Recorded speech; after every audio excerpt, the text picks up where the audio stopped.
Chapter 176 Excrement. After defeating Luo Long, Feng Baiyu calmly took out a large ceramic jar from his storage soul tool. He lowered his eyes and gently brushed the side of the jar with his left palm. A stream of clear, fresh water from the jar flew out with perfect precision, as if it had a spirit, and poured precisely into the empty bowl in front of him. With fluid and decisive movements, he had already retrieved the large vat back into his storage soul tool. Just then, Tang Yuehua finished a dance, her lotus-like steps light and graceful, her skirt slowly falling down. Feng Baiyu's gaze slowly swept over the three people below the steps, a faint, almost imperceptible smile curving his lips. His tone carried a hint of worldly wisdom and nonchalance. Hee, it's quite a coincidence that you three all have mutated martial souls. Feng Baiyu looked at the three people in front of him and smiled faintly. Gengzi is an absolute waste. He consumed countless resources and finally broke through to 50 years old at level 29. Tang Yuehua is the other extreme. Her martial soul changed from the clear sky hammer to the Rui ring, and her soul power was stuck at level 9. She can hardly advance an inch in her entire life. Luo Long, you were luckier than the previous two. Your blue lightning Tyrannosaurus Rex mutated and lost its lightning nature to become a fire dragon. Although it is weaker than the lightning dragon, the weakness is not significant. Feng Baiyu's gaze swept leisurely over the three faces, then he pointed to the bowl of water on the table, its surface rippling with fine waves. His tone was casual, yet tinged with a hint of mischief. I tampered with this water beforehand, adding something extraordinary. Guess who this water is for, and who it will be useful to. As soon as he finished speaking, without waiting for the three of them to react, he turned around with his hands behind his back and slowly walked out the door. Judging by the timing, Tang Hao must have already left quietly with Tang San long ago, leaving no trace behind. In fact, Feng Baiyu didn't take this matter to heart at all. He had already made an agreement with the Phoenix God and the Asura God a few days ago. If Tang Hao and his son don't cause trouble, he can't take action against Tang Hao at this point in time. If we break the agreement and force our way in, what if that Asura uses this as an excuse to take back the inheritance of the two gods? That would be like picking up a sesame seed and losing a watermelon, a losing proposition. Now that they're gone, I'm finally free. I might as well have some fun while I have some free time. As Feng Baiyu walked, he remembered the bowl of spiked water he had left in the hall, and a sly smile crept onto his lips as he secretly gloated. Before long, Tiando City would be bustling with activity. This charade was far more interesting than capturing Tang Hao. Less than a quarter of an hour later, he leisurely strolled back to the Feng residence in Tiando City. Feng Baiyu took the large water vat out of his storage soul tool and placed it directly in the courtyard. As soon as Feng Baiyu stepped across the threshold of the Feng residence, he called out, "Wang Long." The young man in black who was guarding the courtyard stepped forward in response, bowing his head and waiting for instructions. Feng Baiyu glanced at him, pointed to the large water vat beside him, and slowly said, "From now on, you will cultivate by this water vat. You don't need to go far. If Gengzi comes to see you, just do as I say. First, make things difficult for him. Don't give him a nice look. After you're done making things difficult for him, bring him a bowl of water from the vat every day. Remember, you can only give him one bowl a day." "Yes, young master." Wang Long didn't even frown, and immediately agreed, bowing and taking a half step back to stand still. He didn't even ask what was in the jar. Having followed Feng Baiyu for so long, he already knew that the young master's arrangements were never wrong, and he just needed to obey orders. "Young master, where did you find this wonderful thing again?" Just then, Du Guyan, who had finished her cultivation in the backyard, ran over quickly, lifting her skirt. Her almond-shaped eyes sparkled as she stared at the large vat, her tone full of curiosity. She subconsciously released her soul power to probe the clear water in the jar, and felt a warm yet powerful aura rush towards her. The water seemed to have a strange attraction, causing the soul power in her body to stir slightly, and she couldn't help but want to take a few more steps closer. Upon hearing this, Feng Baiyu merely raised an eyebrow, a faint smile playing on his lips. It's barely a good item. But when he glanced up and saw Douluo Yan staring intently at the gleaming water vat, his expression instantly turned serious. He reached out and gently pulled her half a step behind him, sternly instructing, "Good girl, stay away from this big vat, especially the water inside. Don't you dare drink a single drop, understand?" When he saw through her thoughts, Douluo Yan's cheeks flushed red. She stomped her foot playfully, pursed her lips, and took 2 steps back. Just now, the thought of secretly taking a bite had indeed popped into her head, and she was actually caught just like that. Wang Long, who was standing to the side, also vaguely felt that the water in the vat had a strange attraction to his martial soul. However, without the young master's permission, he would not touch it at all, and stood straight in place without making any unnecessary movements. After giving his instructions, Feng Baiyu didn't linger any longer. He stood up, dusted off his clothes, and turned to walk towards the main courtyard's living room. As soon as Feng Baiyu stepped into the living room, Xiao Haitzi, who was resting on the pillar, immediately flapped its wings and came up to him. Its shiny, black feathers brushed against Feng Baiyu's forearm, and it grumbled with dissatisfaction, "You're finally back. How did you manage to bring that thing back to the Feng residence? That strange energy of it is making me uncomfortable. I can't even muster the interest to smash it with my kunshan lean." Feng Baiyu raised his hand and ruffled the little black cat's fluffy head, a sly smile on his face. "It's good that you're not interested. Only if you don't smash it can my plan proceed smoothly. This thing is related to the improvement of the martial soul aptitude of several people under my command, and I won't allow you to mess things up." Little Blackie tilted its fluffy head, hummed, flapped its wings, and nodded. All right, then I'll keep it for you for now." Xiao Haitzi was born to be at odds with dragons, and would turn red with envy whenever he saw one, but he didn't have to go and destroy everything that had anything related to dragons. Just like this vat of dissolved dragon dung water in front of him, such a good thing should of course be left for those few unworthy children outside. Oh no, for others to enjoy slowly. He can't afford it. That's right, the large vat that Feng Baiyu specially brought out contained diluted dragon dung water. Gengzi's Luo Sanpao martial soul is born with the bloodline of the golden sacred dragon, but his cultivation level has been permanently stuck at the level of a level 29 great soul master. What can that little bit of golden sacred dragon bloodline do? The dragon dung water, carrying the dragon energy of the original dragon race, can wash away impurities, replenish his dragon attribute soul power, and help him break through the shackles. Feng Baiyu had a well-thought-out plan. Only by nurturing Gengzi's golden sacred dragon bloodline to a sufficiently pure level could he legitimately extract the complete golden sacred dragon essence for his own use.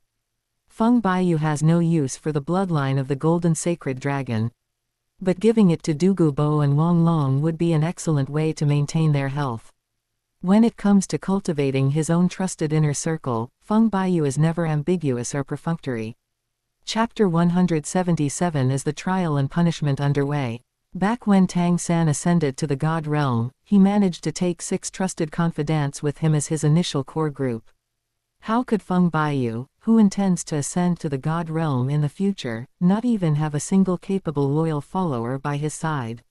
Although the Phoenix God had reserved 2 divine positions for him to inherit from his subordinates, he still had to plan for opportunities for his brothers himself and couldn't rely entirely on the gifts from the gods. Now the token of the sea god is firmly in his hands, and the tokens of the god of speed and the god of war will soon be his as well. But one must proceed step by step. He still needs to plan for the remaining divine positions and cannot stop for even a moment. The bloodline of this golden sacred dragon is a genuine top-tier treasure. No matter how you calculate it, its value can't be lower than that of a celestial herb, right? Feng Baiyu was still leisurely at home, feeding a few birds while waiting for his grandfather to finish his seclusion and for Shui Di to catch the stray phoenix. But after waiting and waiting, his grandfather and Shui Di were nowhere to be seen. The first to arrive was Qian Runshui. Aha! Feng Baiyu glanced over and saw Qian Runshui standing at the courtyard gate. Her usually gentle face was covered with a layer of frost that couldn't be melted away, clearly showing that she had a bellyful of anger with nowhere to vent it. He slowly stood up, leaning on the armrest of the bamboo chair, and smiled as he gestured with his chin at her. Oh, who's the blind fool who dared to anger our spirit hall's precious little princess like this? HMPH tilde HMPH tilde, Qian Runshui's voice trailed off softly, full of pent-up frustration. She rubbed against Feng Baiyu's shoulder and squeezed half a chair away to sit down.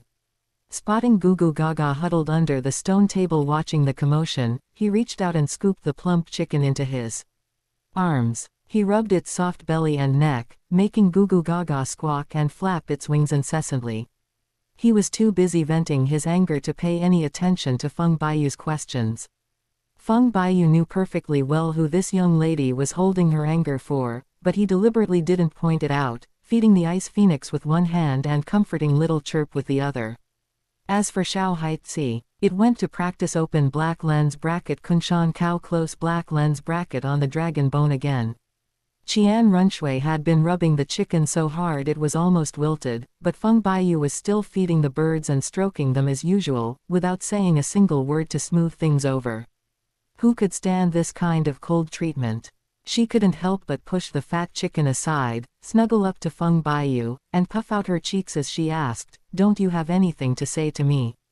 Feng Baiyu deliberately dragged out his words, glancing sideways at Qian Runshui's puffed-up face. He kept a straight expression and pretended to be serious, stroking his chin as he spoke. "I almost forgot if you hadn't mentioned it. I just caught a 100,000-year-old transformed soul beast a few days ago. I don't need its soul rings. If you don't mind, you can use it as your 7th soul ring." "That's not what I meant." Qian Runshui bit her lower lip, tightened her grip on the chicken feather, puffed out her cheeks, took a deep breath, and finally blurted out the question she had been holding back for so long. "You went to Yuexuan today, didn't you?" "Yes." Feng Baiyu casually fed the ice phoenix some ice shards and nodded absent-mindedly. "I have nothing planned for today, so I'll go to Yuexuan to listen to some music." "You didn't just listen to the music, you also watched Tang Yuehua dance." Qian Runshui abruptly turned her face away, refusing to look at him, her shoulders tense, a hint of displeasure in her voice. "That dance, was it really that good?" Feng Baiyu raised an eyebrow and continued, "Yes, it's quite interesting and worth watching." Feng Baiyu wasn't interested in women like Tang Yuehua who frequented social circles, but her dancing was truly beautiful, so he had to appreciate it. Especially when it comes to getting something for free, it would be a shame not to take advantage of such a bargain. Every time you go, you make a profit; if you don't go, you lose out big time. Qian Runshui had already gotten into position and was waiting for him to coax her, but this guy actually admitted it directly and even praised her for looking good. She was completely taken aback, and after pointing at him for a long time, she blurted out, "You." The anger in my heart was so intense, it was incredibly frustrating. Feng Baiyu sat beside her, resting his chin on his hand, watching Qian Runshui's face change from pink to crimson, then from crimson to pale red, her expression shifting back and forth. He felt a ticklish sensation in his heart, finding it all incredibly amusing.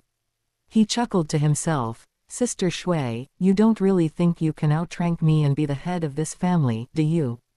You'd be perfectly content just being the mistress of the harem and being pampered by me, so why are you so ambitious and trying to control me?" Feng Baiyu just laughed as he watched her make a fuss, not saying a single word to coax her, which made Qian Runshui very frustrated. She even found it hard to rub the baby in her arms anymore. After remaining silent for a long time, she finally shuffled closer to Feng Baiyu in her chair and whispered her request, her ears turning slightly red. "Then, you're not allowed to go alone from now on. If you're going, you have to take me with you." "Why not?" Feng Baiyu looked at her slightly red ear tips and was already overjoyed. He readily agreed, "Okay, I'll definitely call you when I want to go in a few days, and we'll go together." Feng Baiyu paused deliberately, then changed the subject, adopting a parental tone of earnestness, frowning and looking at him with a disappointed expression. "Let's not talk about going to Yuexuan. I'm asking you, have you been cultivating properly these past few days? Your soul power level seems to be stuck, without any sign of improvement." This. Qian Runshui, who had been fuming just moments before, was instantly choked up by the question. Her tongue seemed tied in knots, and she couldn't squeeze out a coherent sentence for a long time. The tips of her ears turned red instantly, and she quickly lowered her head to stare at the tips of her shoes, not daring to even breathe loudly. She had been gritting her teeth and working very hard to cultivate during this period, but her soul power seemed to be stuck in place, not increasing even a little bit for several whole days. This was a fact that she couldn't change no matter how anxious she was. When Feng Baiyu unexpectedly pointed out the thing that bothered her the most, she immediately became flustered and didn't even dare to lift her head. If anyone else had dared to ask her that question, Qian Runshui would have retorted, "Cultivation isn't that easy. Advancing your soul power is time-consuming and laborious. What's wrong with being stuck for a few days?" At her age, her current soul power level is already quite impressive. But standing opposite her was Feng Baiyu, and she couldn't utter a single word of those words. She watched Feng Baiyu grow up with her own eyes. From a newly arrived Great Soul Master, his level increased every day, and in just a few months he reached the level 57 Soul King. This leveling speed left her far behind. Now that she's been stuck at a certain level for several days without making any progress, and he's exposed her on the spot, how can she possibly use difficulty in cultivation as a shield? I will work hard to cultivate," she quickly added after saying that, raising her voice slightly with a hint of certainty. "I feel that the bottleneck is about to be broken, and I will be able to break through to level 47 soon." At this point, Qian Runshui's gaze hardened again, "But for now, let's improve my physique first."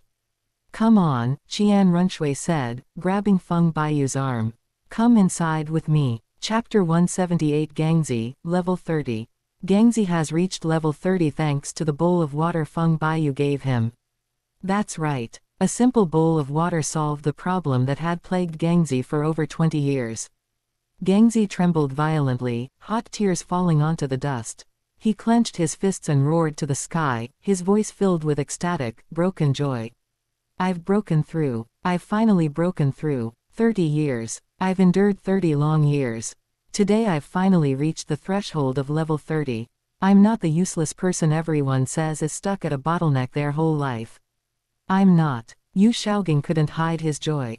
He took a deep breath to suppress his surging emotions, turned to look at Lu Erlong beside him, and said with unprecedented firmness, "Erlong, let's set off for the Feng residence now. I want to formally become Feng Shao's disciple."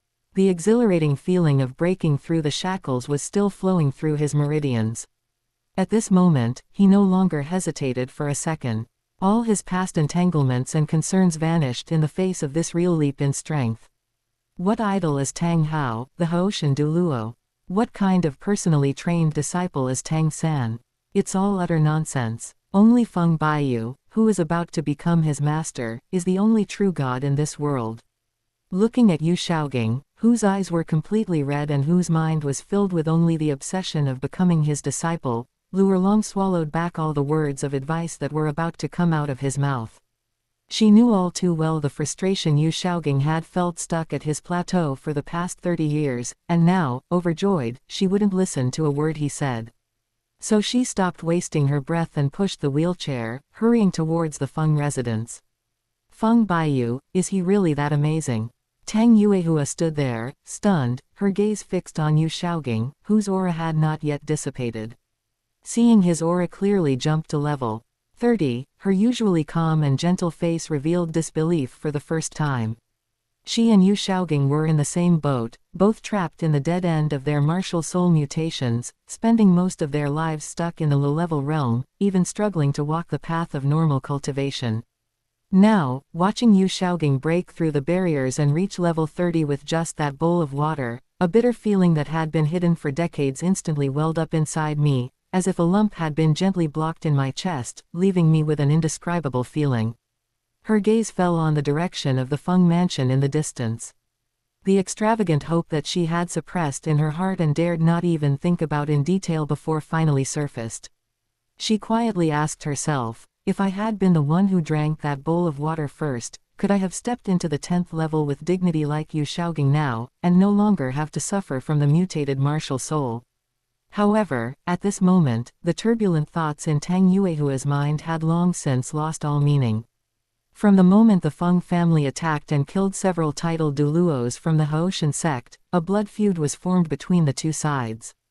It was an inescapable situation where crossing the border would result in bloodshed, leaving no room for maneuver. Tang Yuehua felt a chill run down her spine. She couldn't fathom Feng Baiyu's true intentions in keeping her alive, but she was absolutely certain that he hadn't spared her just to admire her musical skills. But now she was like a fish on a chopping board, unable to muster any strength to resist. No matter what tricks Feng Baiyu was hiding, she could only passively wait for him to reveal his hand. Her second brother, whom she used to revere like a god, now looked at Feng Baiyu like a mouse before a cat, not daring to even raise his head. Now that things have come to this, she has no choice but to accept her fate. As for taking the initiative to visit someone and hoping that the other party will also help him solve the cultivation deadlock that has plagued him for half his life. Forget about it, it's simply unrealistic. It's already incredibly fortunate that they didn't just kidnap her to be used as a breeding tool or manipulate her at will. Tang Yuehua no longer dared to approach him and throw a tantrum. She was too busy hiding to even think about it. She just hoped that she could disappear from Feng Baiyu's sight completely and that the two of them would never have any new contact again. Meanwhile, Feng Baiyu had already finished using whale glue to improve Qian Runshui's physical condition.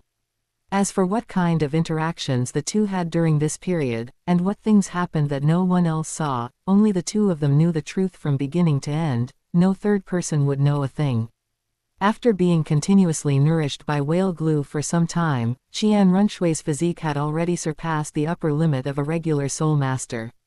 At this moment, absorbing a 20,000-year level 5th soul ring was a natural progression. Continuing to solidify her foundation at this pace, when the time comes for her to advance to quasi-soul king, challenging a 25,000-year-old soul ring will be a sure thing, and even a 30,000-year-old high-limit soul ring will not be an unattainable dream. Of course, if she is willing to cooperate and absorb the corresponding soul bone in advance according to the guidance, the physical body's bearing capacity can be further improved, and the age of the soul rings that can be selected in the future can naturally be raised to another level. Feng Baiyu escorted Qian Runshui, who had changed back into men's clothing, towards the gate of the mansion. The two had just reached the gate and before Qian Runshui could say goodbye, Lu Erlong, pushing Yu Shaogang in a wheelchair, hurriedly stopped in front of the Feng mansion. The two people bumped into each other. Young Master Feng, please wait. The moment Yu Shaogang's gaze fell upon Feng Baiyu, his emotions surged to their peak, his face beaming with almost fawning elation as he called out to him repeatedly. He even subconsciously tried to grab the armrest of the wheelchair and lean forward, afraid that if his voice was even slightly softer, the important figure who had just exposed his 20-year dead end would not even notice his existence and would simply ignore him as if he were air. Qian Runshui's gaze swept over Yu Shaogang in the wheelchair. Her delicate eyebrows furrowed almost imperceptibly, and the disgust surging in her eyes was not concealed in the slightest. It was as if she had seen something dirty and covered in dust, and she had no interest in hiding it. I'll handle things here. Feng Baiyu waved his hand, his tone full of confidence. Sister Shui, you don't need to waste your time. Gangzi came to me today, so I'll just have some fun with him. It's all right. Qian Runshui simply stood there with her arms crossed. She hadn't planned to leave immediately anyway, and was just looking forward to seeing what kind of trouble this newly broken master could cause in Feng Baiyu's hands. Speaking of Yu Shaogang, he was her mother's old flame back then. Qian Runshui stood aside with her arms crossed, a hint of amusement in her eyes, waiting to see how Feng Baiyu planned to deal with this old acquaintance today. Young Master Feng, I'm so glad to finally meet you. Yu Shaogang, who usually maintained a master demeanor, disregarded all decorum at this moment. As soon as his wheelchair came to a stop, he knelt down and kowtowed several times, his voice filled with a desperate determination. Young Master Feng. I, Yu Shaogang, am putting my words on the table today. I beg you to accept me as your disciple. From now on, my life belongs to you. Chapter 179 Humiliating Gangzi. You want me to take you as my apprentice? Don't even think about it. Feng Baiyu glanced at him with his eyes downcast, his gaze completely unwavering. He choked on his words with a single, casual remark, "With your looks, if you stood in front of me, I would throw up the tea I just drank. It would ruin my appetite." His Adam's apple bobbed for a long time without he could utter a complete sentence. His face turned pale and then red, but he dared not show the slightest dissatisfaction. He could only kneel on the ground, his hands and feet moving helplessly to please. His groveling and begging appearance even made Qian Runshui, who was standing to the side, raise an eyebrow. Feng Baiyu had long seen through Yu Shaoging's character. He only dared to vent his temper on his own people, like Bibi Dong, Luer Long, and Flander, and always picked on their weak points. If he really encounters someone who leaves him no room to maneuver, he won't even have the slightest thought of being tough, he'll immediately shrink back and pretend to be honest. Faced with Feng Baiyu, who could easily kill him like a slaughtered dog, Yu Shaoging's former air of a master was completely shattered. He knew better than anyone else that this man was truly intent on killing, leaving no room for negotiation whatsoever. "You cried and begged to become my disciple, wasn't it all because you wanted my bowl of holy water?" Feng Baiyu glanced down at Yu Shaoging, who was kneeling upright, his tone casual yet knowingly mocking. "Gangzi, go to Tiando Street now, starting from the entrance of Yuexuan, and kowtow 3 times and 9 times all the way to my Feng residence. For every time you complete this journey properly, I will have someone reward you with a cup of holy water." "What? 3 bows and 9 kowtows?"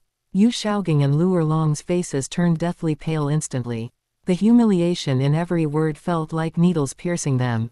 Just as they were about to retort, Feng Baiyu turned around and led Qian Runshui away without looking back, not even bothering to stop.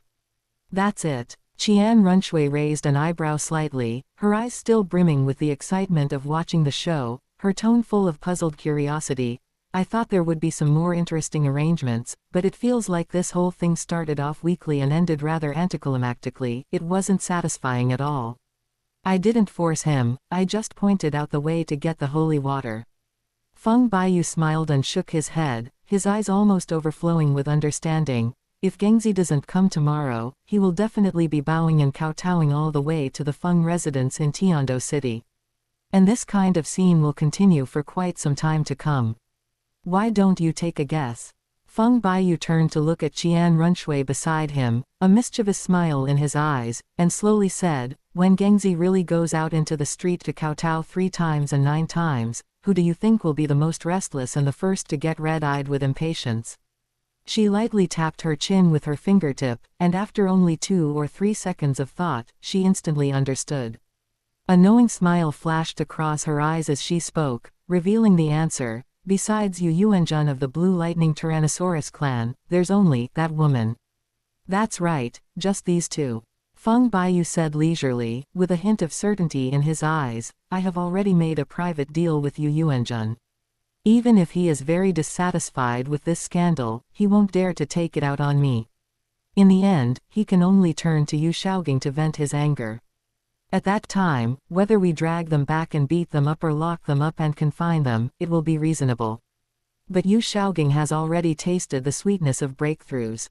This sensitive and insecure person is unlikely to be content to stop at level 30.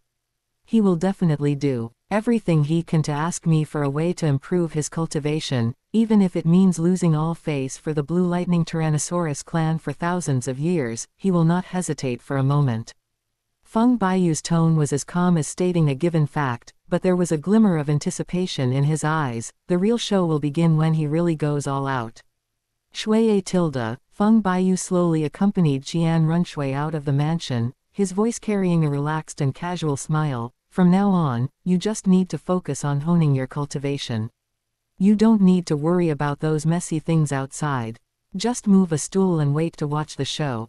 Qian Runshui could easily understand that the other things Feng Baiyu mentioned contained a complex and convoluted story that could fill the entire Tiando city. But she was too lazy to think about it. With such an external brain that could control everyone's thoughts, her extraordinary wisdom that usually crushed her peers could be completely idle. She could just sit back and watch the show and win without lifting a finger. Feng Baiyu delivered Qian Runshui smoothly to the gate of the crown prince's residence with almost no effort. He had no intention of staying to chat. After all, the Feng family had just given Yu Shaogang a message, and the next big show was about to begin. He had to hurry back to stake out the place and wait to see how exciting the follow-up drama would be. On his way back, Feng Baiyu suddenly felt a jolt in his heart as two familiar auras rushed into his senses. He glanced into the alley and instantly grasped the situation. I told you they had nowhere else to go, and sure enough, Tang Hao took Tang San and went to find that old servant Titan. However, it's far too early to settle scores now. Feng Baiyu plans to complete the next divine trial, firmly grasp the two divine inheritances, and then deal with this group. Making a hasty move now would only alert them, which is completely unnecessary. Feng Baiyu had no intention of rushing into the Power Clan to kill anyone. Instead, he deliberately released a faint aura, which slowly drifted into Titan's mansion. He knew Tang Hao's temperament all too well. This mere trace of aura was enough to terrify the former Haoshan Douluo. He didn't linger for a moment, turning around and leaving the alley with an air of nonchalance.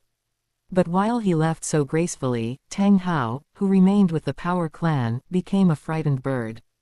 The undisguised threat emanating from that aura felt like an ice needle piercing the back of his neck, making the hairs on his back stand on end. Feng Baiyu didn't even need to show his face. His senses, scattered in the air, clearly conveyed the message, "Hey, don't pretend you're not here. I figured out you were hiding here a long time ago." Master. Titan noticed Tang Hao's expression change suddenly and his aura became slightly disordered, but he couldn't figure out what had happened.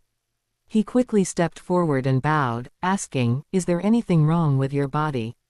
Please give me any orders that this old servant can do to help you." "No need." Tang Hao almost instantly suppressed the panic in his eyes. He absolutely could not let the news of his embarrassing state of being watched get out, nor could he disrupt the current plan. He said in a deep voice, "Next, I have to deal with an important matter. You take good care of my mistress and make sure to train her into a capable person who can stand on her own." "Yes," Titan replied without the slightest hesitation, his fist clenched tightly. "This old servant will serve the young master with the same respect as he would you. As long as there is one member of the Power Clan standing, I will never let the young master be in any danger." Tang Hao nodded slightly, turned to look at Tang San, and said with unusual seriousness, "San, you stay here and settle in with Titan. First, solidify your blue-silver grass spirit's soul power foundation, and then train step by step." "Dad, I've written it all down." Chapter 180 Gengzi's 3 bows and 9 kowtows. The crowd outside Yuexuan was bustling, and the sound of the zither mixed with the aroma of tea drifted out across half the street. Yu Shaogang stood at the entrance of Yuexuan and knelt down without the slightest hesitation.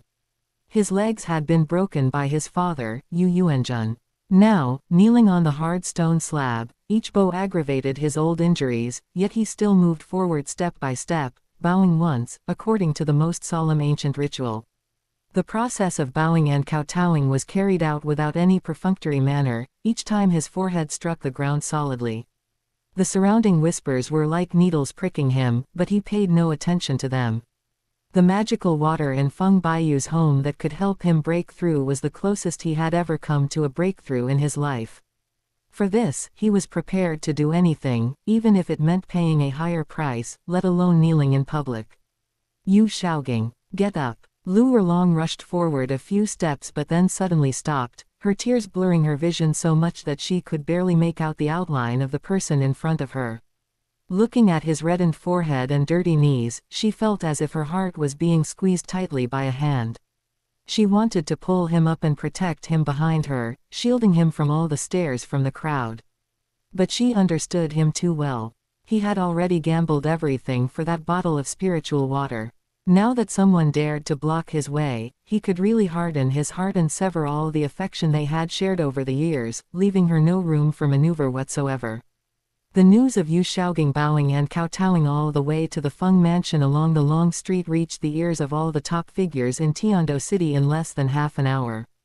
When the attendants outside the palace whispered reports of what was happening in the city, Emperor Shui simply waved them away without even Raising his eyelids, he was already enveloped in a light golden aura of soul power, and he was completely immersed in the meditative state of cultivation. No matter how fierce the strange rumors were spreading outside or how troublesome the disputes in the court were, they were all completely isolated from his divine sense at this moment. For him, maintaining his current cultivation pace and using the accumulated resources of the royal family to push his soul power to the next level was far more important than paying attention to the hustle and bustle of the streets and alleys. I was mediocre in talent before, so that's how my life will be. But now the door to becoming a titled Douluo is truly open before his eyes.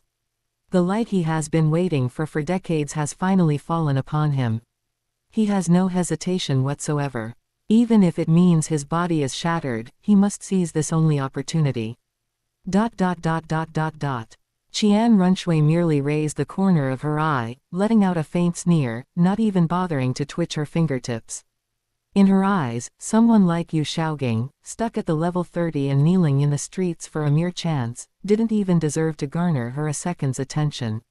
She didn't even want to spare a second of attention for the biological mother who was trapped in the papal palace and whose mind was full of romantic entanglements. Qian Runshui didn't care about this matter at all, and didn't even have the interest to ask another question, but Solace's back was instantly soaked with a layer of cold sweat. Having served in the spirit hall for decades, he knew better than anyone the complicated and unresolved past between Pope Bibidong and Yu Shaogang. Now, witnessing Yu Shaogang perform such a shocking act of bowing and kowtowing, risking all his dignity, he dared not show the slightest negligence. He immediately dismissed his trusted confidants, wrote a secret letter, and sent it to the Spirit Hall headquarters using the fastest soul guide communication method. Such a sensitive situation had to be reported to His Majesty for a decision as soon as possible. Upon hearing the urgent report from his subordinates, Ning Fengji's brows instantly furrowed into a knot. Everyone on the continent knows Yu Shaogang's true worth, he's a complete cripple. Yet Feng Baiyu has such a way of helping him cross the level 30 threshold that had been stuck for half his life. If only I could have such an opportunity. His breathing quickened, and his eyes swelled with an irrepressible longing. Their family's martial spirit had been stuck at the Soul Saint realm for too long, and they had long hoped to break through the shackles and advance further. Sword Douluo Chen Xin glanced at his expression and immediately spoke to calm him down. Fengji, there's no need to be envious. Once we gather 3 100,000-year soul bones, we can naturally exchange them for your breakthrough opportunity. There's no need to rush. Ning Fengji snapped back to reality, suppressing the turmoil in his heart, and nodded emphatically, saying, Uncle Jian is right, I lost my composure. The most important thing right now is to take down this 100,000-year-old soul beast that we've already set our sights on. In the previous 2 hunts, they lost several soul saints, each time allowing this cunning soul beast to escape through the underwater passage. This time, all the soul Douluos and titled Douluos of the sect were in position, setting up a formation to seal off all escape routes, determined to capture this soul beast completely. That piece of trash. Unable to contain his rage, Yu Yuanjun suddenly spat out a mouthful of hot blood, which splattered onto the jade table in front of him. In his fury, he raised his hand and struck out with his palm, instantly causing the beams and pillars of the entire palace to collapse. Bricks and tiles crashed down, and half of the house was reduced to ruins in an instant. Only now did he fully understand that the old saying, a father can be driven to death by his son, was not an exaggeration at all. In the past, when he heard others talk about Tang Zhen being driven to his death by his juniors, he thought it was just a rumor and an exaggeration. But now, with this feeling of anger and despair gripping his heart, he personally experienced that suffocating feeling of disappointment and helplessness. No, his despair now far surpasses that of Tang Zhen back then. No matter how frustrated Tang Zhen was in his life, he still had descendants who could uphold the family's honor. With 2 titled Douluo presiding over the sect, the Clear Sky sect's glory days were admired by everyone across the continent. Even after they went into seclusion, Tang Hao's feat of injuring the Pope was still evident, and no one dared to underestimate the Clear Sky sect's strength. But what is Yu Shaogang, whom Yu Yuanjun raised? All things considered, apart from that ridiculously useless mutated Luo Sanpao, he has never brought any glory to the family. On the contrary, one disgraceful act after another has tarnished the family's reputation, crushing the Blue Lightning Tyrannosaurus Rex family's face into the mud. Jade Crown. Yu Yuanjun's voice was hoarse, as if it had been ground against gravel. His chest, which had just coughed up blood, was still heaving violently. He was immersed in a bone-chilling cold. He raised his hand to his younger brother, who was standing outside the hall, and said in a tone full of despair and resignation, "Go and kill Yu Shaogang for me." Yu Luomian immediately scoffed, turning his face away with a heavy snort. "Brother, you should find someone else to do this job. I've wanted to kill this wretch for more than just a day or two. Every time I've had the thought of killing him before, it was you who stood in front of me and protected him. Now you want me to do it instead. Even if I kill him today, so what?" Yu Luomian glanced at Yu Yuanjun, his tone full of resentment that had been suppressed for more than 10 years, so indifferent that it was almost mocking. "Who knows, after I kill him, you might turn around and remember that father-son relationship, dig up old grievances and give me a good scolding. I won't accept that debt." He took half a step forward, his dragon claws clenching at his sides with a cracking sound, and then said coldly, "Isn't he just Yu Shaogang? If you're really determined to kill him, why would I need to take action personally? Just send a soul saint from the clan. With his level 29, no, now that's considered level 30, his useless soul power won't even give him the slightest chance to resist. We can take care of things cleanly on the spot."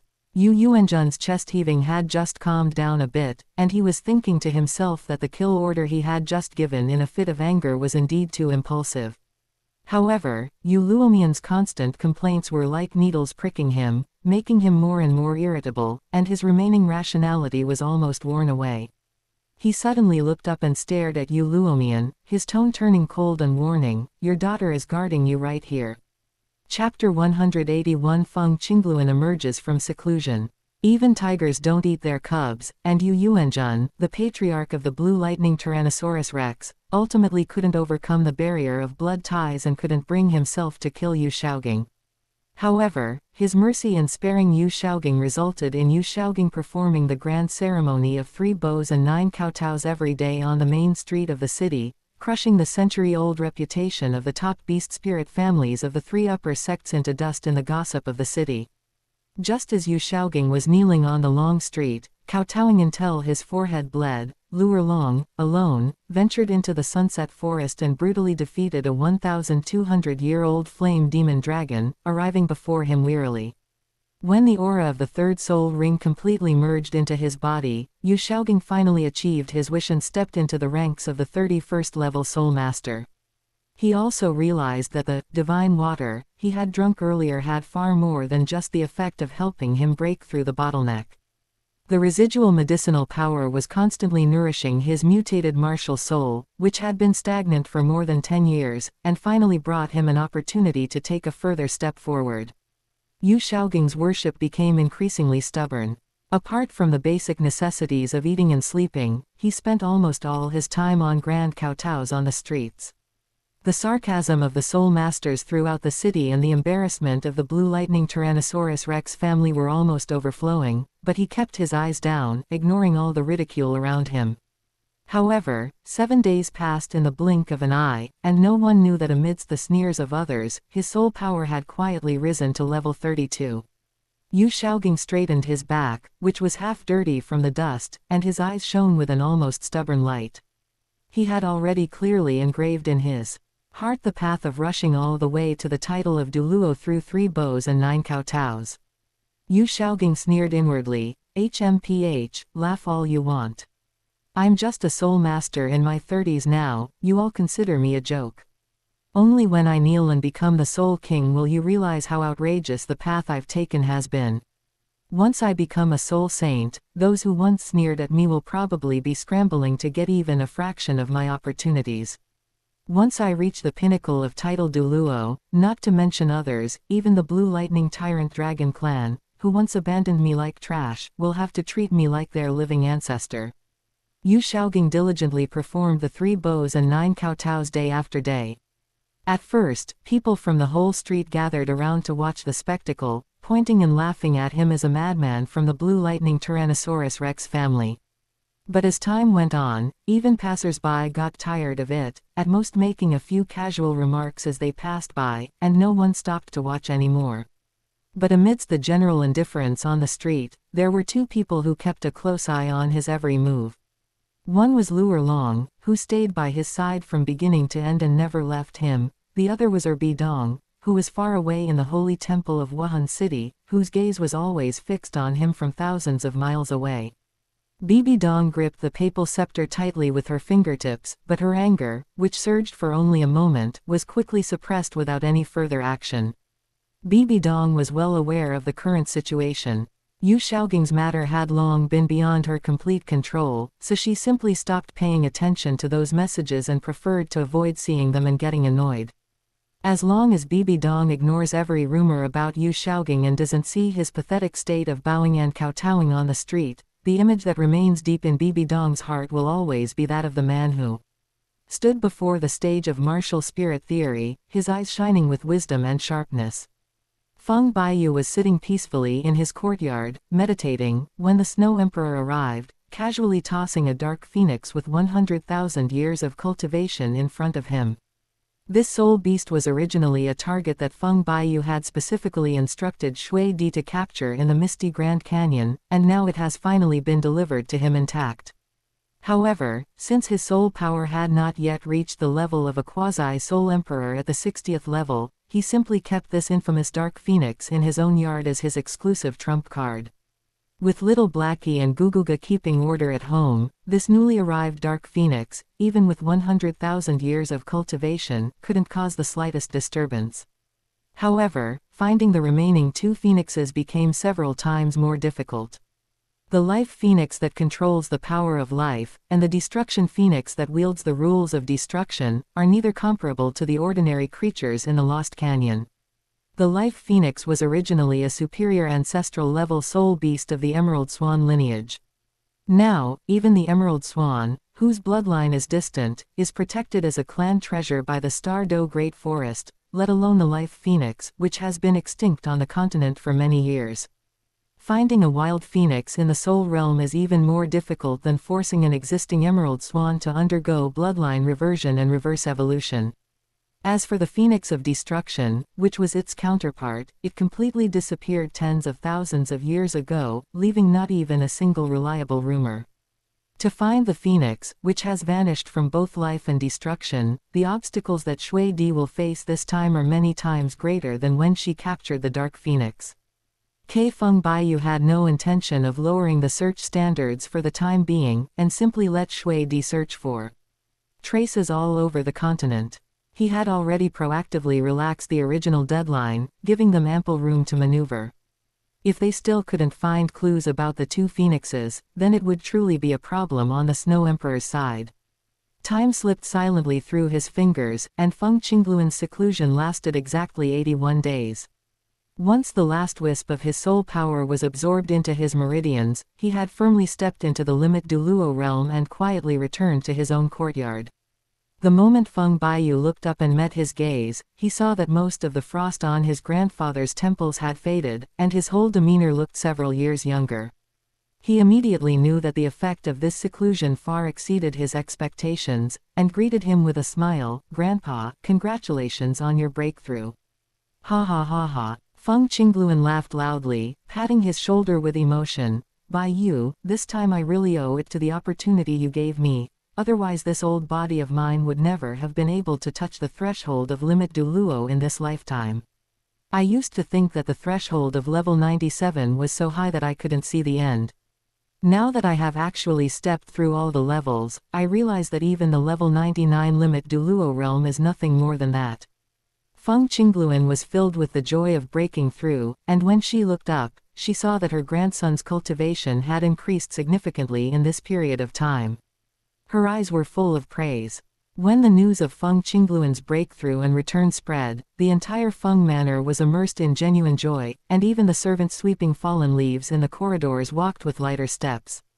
After everyone in the manor had greeted the patriarch who had just broken through to the limit Douluo level, they all went back to their work and didn't disturb the grandfather and grandson's reunion. Over this period of time, several young people in the manor have already accumulated who are waiting for a breakthrough. Not only is Du Guyan stuck at a bottleneck waiting for her third soul ring, but Feng Chengguang and Feng Yixu's soul power has also reached the threshold of breakthrough. They only need a suitable soul ring to step into the Soul Master realm.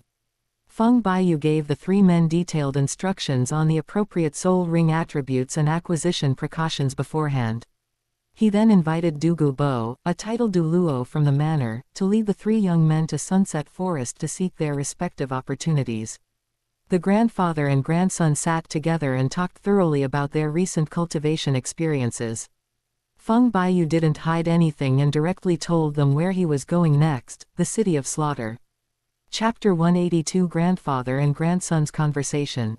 You're going to the City of Slaughter. Upon hearing this, Feng Qingluan's expression changed drastically. He knew all too well how cruel and dangerous the killing city was, and he could not bear to let his grandson go there. He immediately spoke up to stop them, his tone firm and unwavering. Absolutely not. It's extremely dangerous there. Feng Qingluan strode forward, her gaze fixed on Feng Baiyu, and earnestly warned him, the City of Slaughter is fraught with danger at every turn, and there are desperate criminals everywhere. What's most deadly is that there are special restrictions within the domain. Anyone who enters will have all their soul skills sealed, and they won't be able to use a single soul power move. You have cultivation but no way to use it. Stepping into that lawless death zone alone is no different from actively walking into a death trap and throwing your life away. #revised and detailed complete version. Feng Baiyu looked up at Feng Qingluan, whose face was full of worry, and spoke calmly and slowly, Grandpa, actually, I have never relied much on soul skills to achieve my abilities. Seeing the old man's brows still furrowed, his eyes filled with concern for the restrictions of the killing city, he calmly and clearly explained, currently, the soul skills I possess only have two core functions. One is open black lens bracket martial soul true body close black lens bracket, and the other is open black lens bracket phoenix summoning close black lens bracket. When it comes to life or death battles, what determines my combat strength has never been these two soul skills. What I truly rely on are the several soul bones within my body. At this point, a hint of confidence flashed in Feng Baiyu's eyes, and his tone rose slightly as he confidently added, moreover, each of the soul bones I possess contains extremely powerful energy. Even if my soul power and soul skills are sealed, my fundamental combat strength will not be greatly diminished. He paused, then dissected the abilities of his soul bones one by one, patiently explaining to Feng Qingluan, my right leg bone has an innate ability open black lens bracket frost crystallization close black lens bracket. With this ability, I can simulate all ice attribute moves in the world at will, including ice blades, ice walls, and ice domains. I can perform them without activating soul power or soul skills, simply by relying on the bone power carried by my physical body.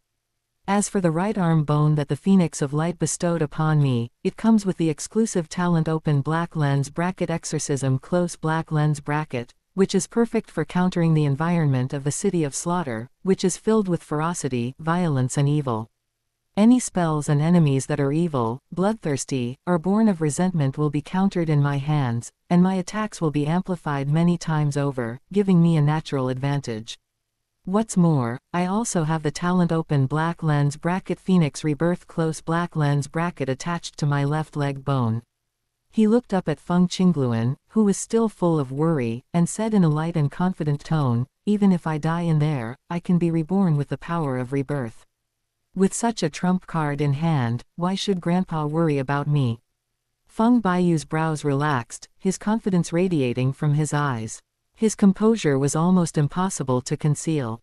He spoke calmly, his tone resolute, Grandpa, just relax. With my current strength, even a simple close-range attack without any soul skills would inflict damage comparable to a titled Douluo's ultimate soul skill unleashed with all their soul power on those sinister and vicious evil soul masters. The City of Slaughter is full of bloodthirsty evil spirits, I'm naturally at a disadvantage against them. Escaping that hell alive is hardly a difficult task. Feng Qingluan's concerns remained unresolved. Her lips parted slightly, and she was about to continue to dissuade him, wanting to explain the pros and cons to persuade her grandson to give up the idea.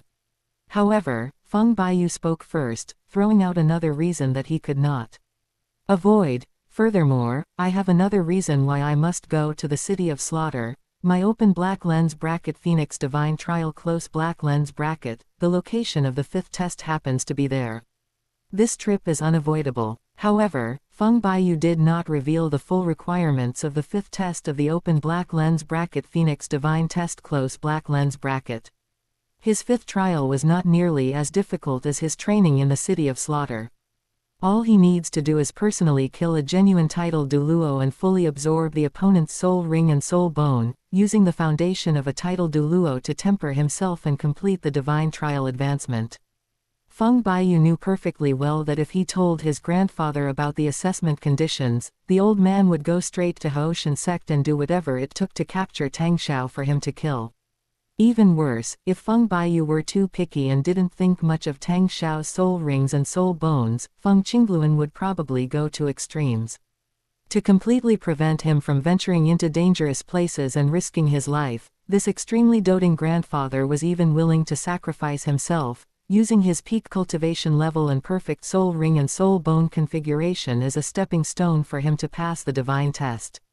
Looking at Feng Qingluan, whose face was full of worry and who was still full of concern, Feng Baiyu smiled gently and reassured her softly, "Grandpa, don't worry." His eyes were clear and calm, and he continued speaking with absolute certainty.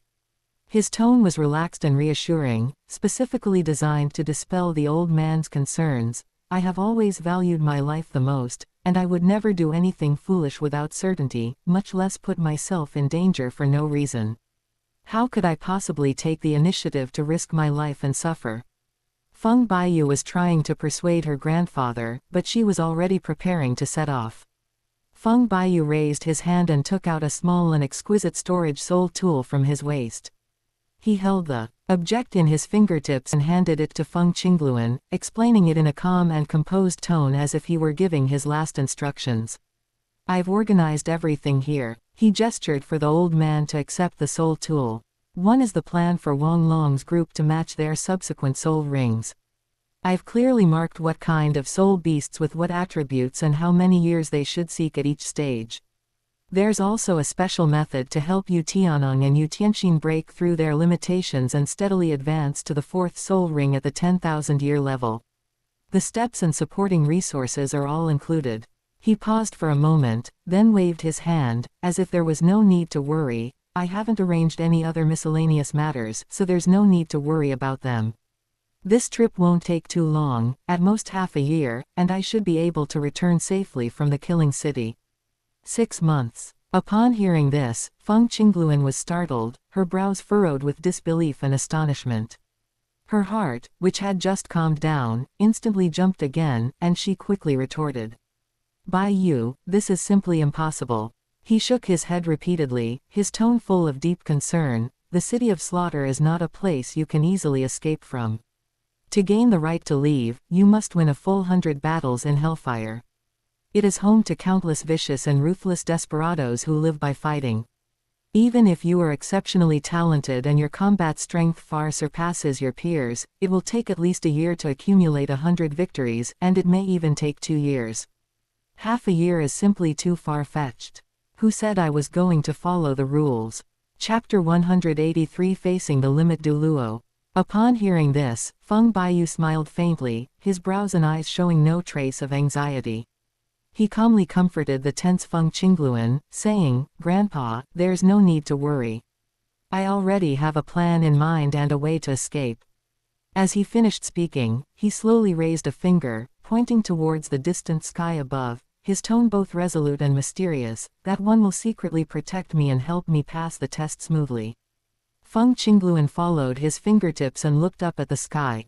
Upon hearing the words, "that person," her tense expression indeed relaxed slightly, and most of the heavy worry in her heart dissipated. But only Feng Baiyu knew the truth. The Phoenix God would never lend a hand in such a trivial matter.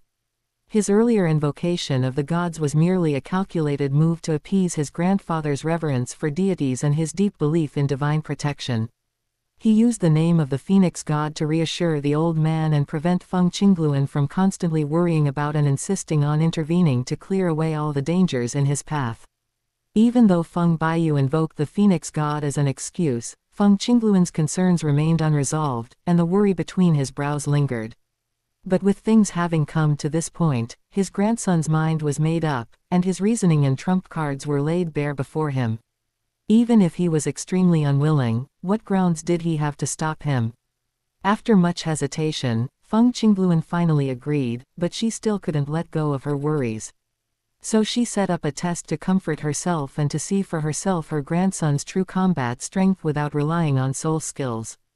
He looked up at Feng Baiyu, his tone serious and solemn. "Baiyu, let's spar a bit first. During the fight, you must not use any of your soul ring's soul skills, and I will also restrain my soul power, not activating my soul rings or using the power of my soul bones.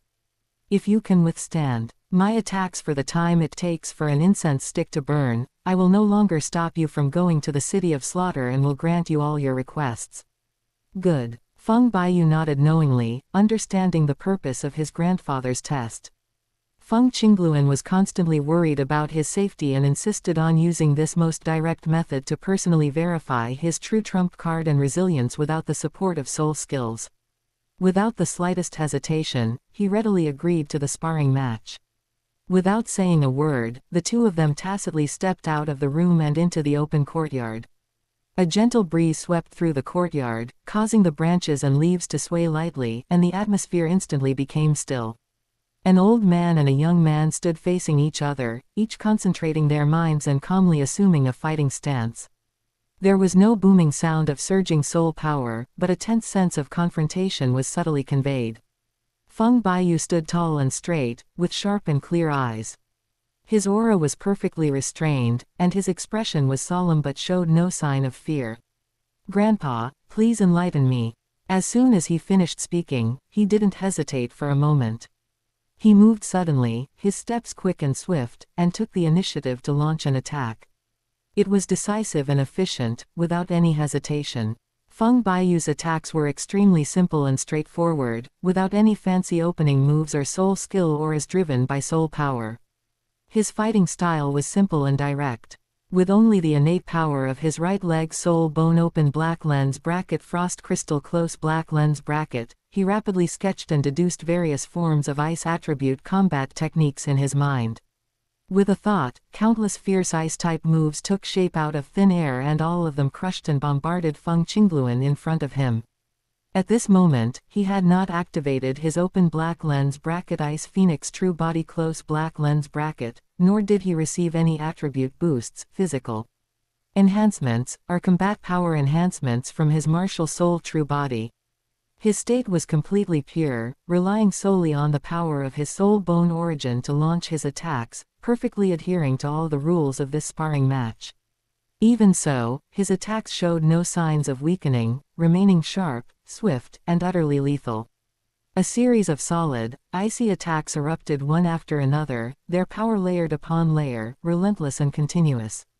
What appeared to be merely pure bone force attacks without the aid of soul skills was far more troublesome than a typical title Douluo unleashing a barrage of soul skills with all 9 rings of soul power. While the soul skills of ordinary title Douluos are traceable and have patterns that can be broken, Feng Baiyu's ice-type fighting skills, which are simulated by open black lens bracket frost crystal close black lens bracket, are infinitely varied and seamlessly connected. They are fierce, sharp, and unpredictable, making them impossible to defend against. A chilling aura instantly swept through the entire courtyard, unleashing a barrage of top-tier ice attribute techniques. The sharp, piercing open black lens bracket ice arrows close black lens bracket shot through the air, densely packed and incredibly penetrating. The razor-sharp open black lens bracket ice-breaking flying blades close black lens bracket tore through the air, carrying a devastating edge as they swept in layer upon layer. The heavy and domineering open black lens bracket 1,000 miles of ice seal close black lens bracket spread out an endless frigid domain, imprisoning the surrounding space, the vast and frigid open black lens bracket ice and snow world close black lens bracket enveloped all directions, its extreme low temperature suppressing the entire area. The instantaneous open black lens bracket extreme ice bloom close black lens bracket exploded suddenly, its chilling icy energy scattering and bombarding in all directions, the attacks advancing layer upon layer, relentless and continuous. Feng Qingluan stood silently amidst the raging cold, her gaze fixed on the dense ice attacks coming at her, her heart already churning with turmoil. He was a supreme limit Douluo, standing at the pinnacle of combat power on this continent. He had witnessed countless geniuses clashing and powerful figures battling it out. Yet, witnessing his grandson unleash such a terrifying offensive with just the power of a single soul bone, without relying on soul rings or martial soul bodies, he couldn't help but be secretly shocked and sincerely marvel at how far-fetched Feng Baiyu's strength had become. Even though his cultivation was extraordinary, surpassing the vast majority of powerful figures in the world, he dared not underestimate his opponent or be complacent. Faced with this layer upon layer of impenetrable ice attacks, Feng Qingluan remained calm and composed, neither dodging nor avoiding, and with a wave of her hand, extremely refined open black lens bracket wind blades close black lens bracket roared out. Countless cyan wind blades crisscrossed, transforming into a dense and meticulous wind barrier and a torrent of slashes, precisely dismantling and neutralizing every incoming ice-type attack, with the explosive sounds of ice and wind colliding ringing out incessantly. For a limit Douluo like him, ordinary high and low-level soul skills have long lost their essential meaning. Conventional soul skills with fixed durations and solidified forms are no longer sufficient to support the peak duels of top experts. What truly determines victory or defeat is never rigid soul skills, but rather an overwhelmingly strong basic stat, top-notch combat experience accumulated through countless life and death battles, and self-created soul skills that best suit one's own martial soul and whose power can be adjusted at will.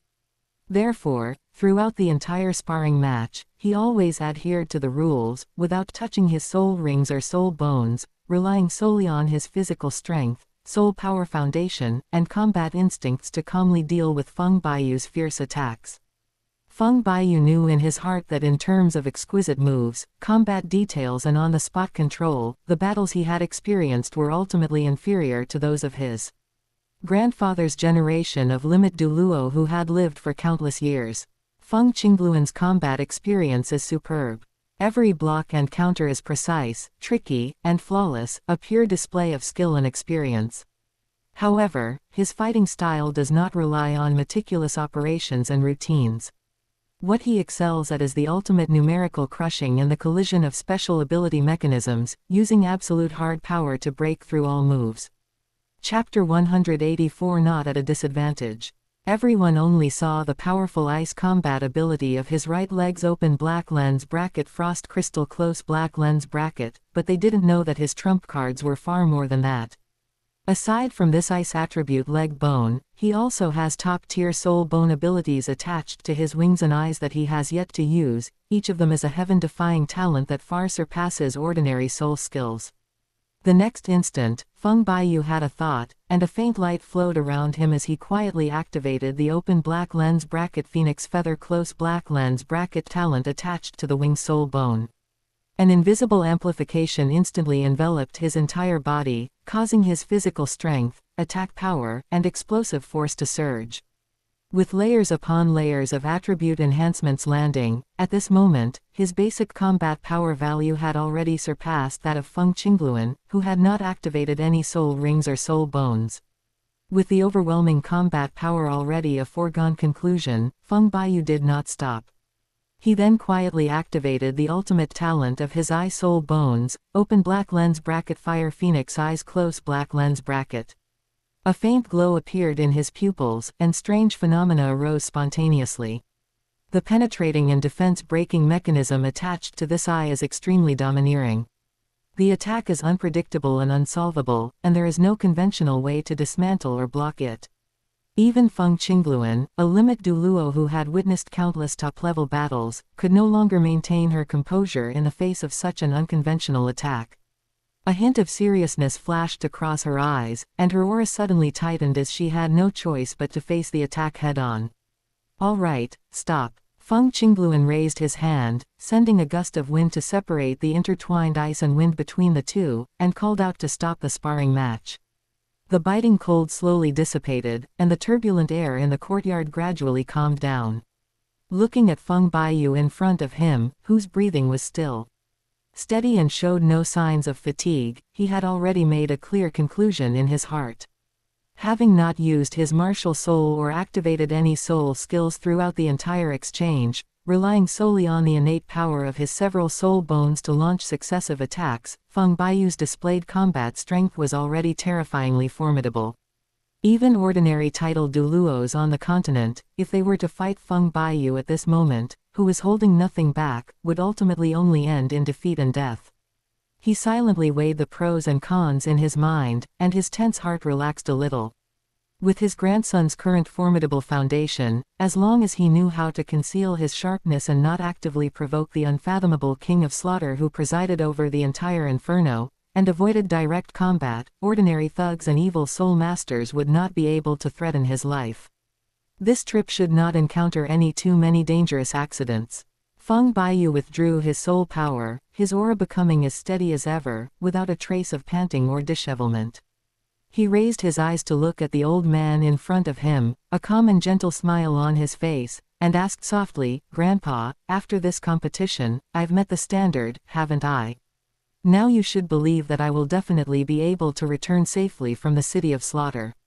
Looking at the terrifying combat power that her grandson had just displayed, Feng Qingluan felt all the words of opposition stuck in her throat, unable to be uttered. The sparring session just now had already proven that even with his soul skills sealed and his martial soul immobilized, Baiyu still possessed the strength to crush ordinary titled Douluos. Any further dissuasion would be superfluous. He waved his hand helplessly, his tone full of compromise. All right, I agree. Thank you for your kindness, Grandpa." Feng Baiyu bowed slightly in thanks, but did not immediately pack his things and set off. Even though he was eager to rush to the killing capital, he could still distinguish between what was important and what was not. His grandfather had just finished his seclusion and they hadn't seen each other for a long time. It would be too heartless to leave in a hurry today, so he secretly decided to rest and stay with him for one night, and set off again tomorrow morning. The two withdrew their surging auras, and the biting cold wind and icy chill in the courtyard slowly dissipated, restoring the surroundings to their usual tranquility. A slender and gentle figure slowly emerged from under the eaves. It was Zan Ying. Her gaze gently fell on her husband, a soft smile curving her eyes as she teased, "You just finished your seclusion, and now you're taking it out on your grandson and bullying the child." Upon hearing this, Feng Qingluan shook her head helplessly, a bitter smile appearing on her face. She sighed, "It's not that I bullied Baiyu. Throughout the entire sparring match, it was clearly this kid who, relying on his unique soul bone talent, turned the tables and tormented this old bone of mine." At this moment, his appearance was frozen in time as a young man in his 30s, with a handsome and upright face and a strong and healthy figure like a man in his prime, a truly handsome and dashing man in his prime. But beneath this youthful body lies a calm and composed mind, honed by a century of life and countless trials. He acts with thoughtful consideration and has long seen through the dangers of the world, showing no trace of youthful impetuosity or arrogance. Out of the corner of his eye, Feng Baiyu caught a glimpse of several swaying figures in the corner of the courtyard. A group of little ones were hiding behind the pillars and flowers, peeking out and secretly watching the sparring match that had just taken place. They were full of curiosity, but afraid of being discovered. They shrank back and forth, looking restrained, wanting to watch but not daring to go forward. He shook his head helplessly, his tone tinged with a mixture of amusement and exasperation, and called out, "Stop hiding, all of you, come here." As soon as she finished speaking, a slender, aloof figure emerged slowly from the shadows of the flowers and trees. It was Shui Binger. She lowered her head slightly, a hint of shyness in her eyes, and spoke softly and gently, not daring to raise her voice even slightly, "Young master." As Shui Binger appeared, Wang Long and his group, who had been hiding in various places, stopped hiding and came out one after another from both sides. They bowed to Feng Baiyu in unison and said in unison, "Young master." Looking at the group of young people who trusted and followed him, Feng Baiyu's eyes softened, and he smiled gently as he reassured them, "There's no need to be so formal. You can all go back and focus on honing your skills and cultivating yourselves." Everyone answered respectfully in unison, "Yes." The group bowed respectfully, their voices filled with solemnity, and they all pledged to work even harder in their cultivation, never daring to slack off in the slightest. Each of them had their own calculations.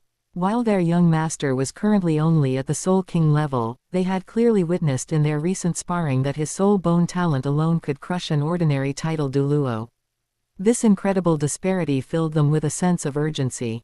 If they continued to stagnate and neglect their cultivation, falling far behind, they feared they would never again be qualified to follow their young master on the path ahead. Feng Baiyu glanced to the side and saw Feng Qingluan and Zhan Ying standing side by side not far away.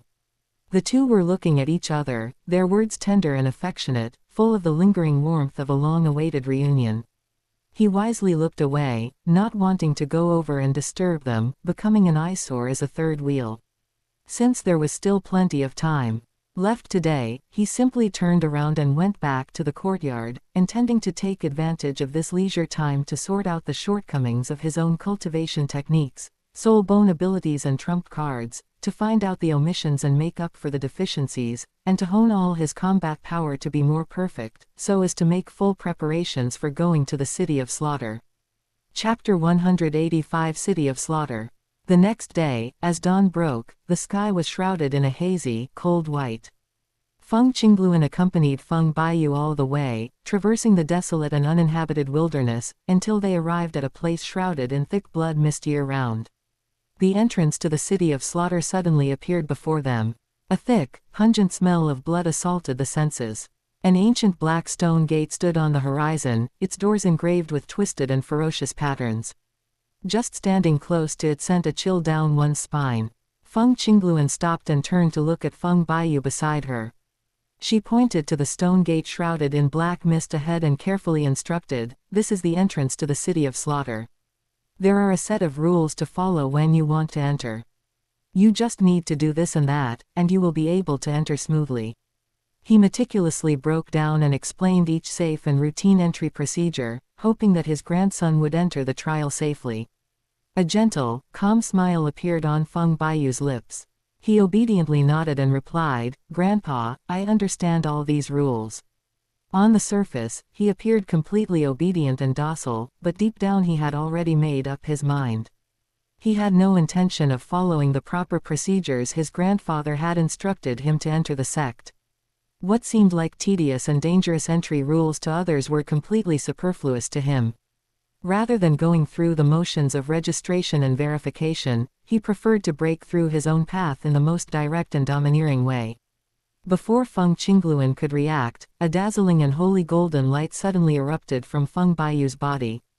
A magnificent phoenix cry resounded across the wasteland, shaking the surrounding area. Pure and domineering divine power of light swept across the entire field, and the open black lens bracket true form of the radiant phoenix close black lens bracket instantly blossomed.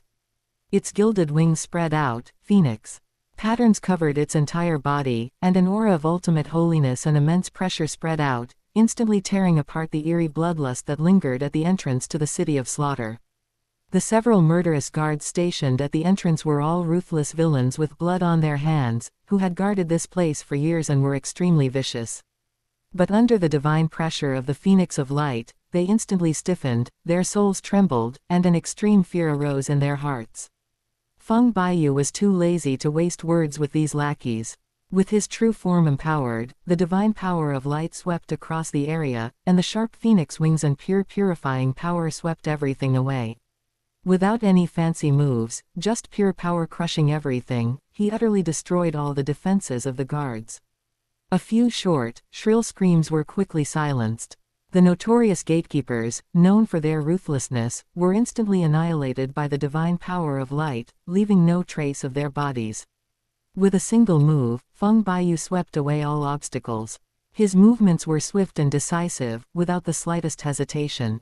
In a flash, he transformed into a golden phoenix shadow, piercing straight through the thick blood mist and diving into the entrance of the city of slaughter, disappearing into the dark and gloomy depths of the black fog.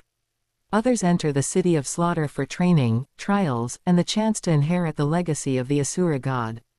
But Feng Baiyu's purpose was pure from beginning to end, having nothing to do with inheritance. He entered this hell on earth for one thing only, to personally slay the Slaughter King who reigned supreme here and ran rampant. Just as he passed through the crimson fog that enveloped the entrance, an overwhelming and domineering rule of heaven and earth suddenly collapsed, binding him tightly.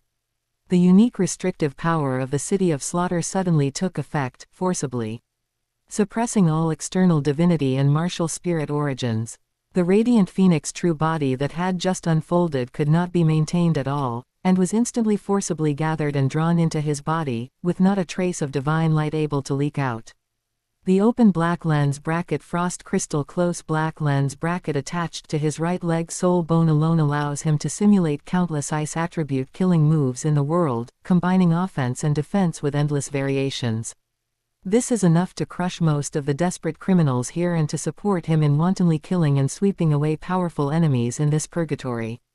At the entrance, several knights clad in heavy black armor, exuding a fierce aura, stood ready, while several ruthless guides, all accustomed to years of killing and with blood on their hands, stood coldly by. Before these people could even open their mouths to question them or activate the entry rules, Feng Baiyu had already taken the initiative to act. The sound of air being torn apart rang out one after another, whoosh whoosh whoosh. Countless sharp ice lights condensed out of thin air, and sharp ice blades and piercing ice energy burst out one after another, tearing through the thick blood mist around them, followed by a series of loud booms, boom boom boom. The heavy freezing power exploded, and a wide-ranging extreme cold attack swept across the entire entrance area. The extreme cold instantly froze the air, sealing off all escape routes. The killing knights and guides guarding the entrance had no time to react before being completely engulfed by the layers upon layers of ice attacks. Their hard black armor shattered inch by inch, their flesh was instantly frozen and crushed by the extreme cold, and their shrill screams were swallowed up by the deathly silence of the killing city in an instant. In just a few breaths, all the personnel guarding the entrance were killed, with none surviving. The realm of gods. In the void of the divine realm, two supreme divine thoughts silently confronted each other, and the invisible undercurrents of the divine domain surged endlessly. Watching Feng Baiyu's reckless and arrogant intrusion at the entrance of the city of slaughter, the Asura god's divine sense, tinged with helplessness and anger, spoke in a deep voice, his tone full of amusement and exasperation, arrogant, far too arrogant. His gaze swept towards the distant realm of gods, facing the Phoenix God's throne directly, and he said bluntly, "Phoenix God, your successor has gone far too far.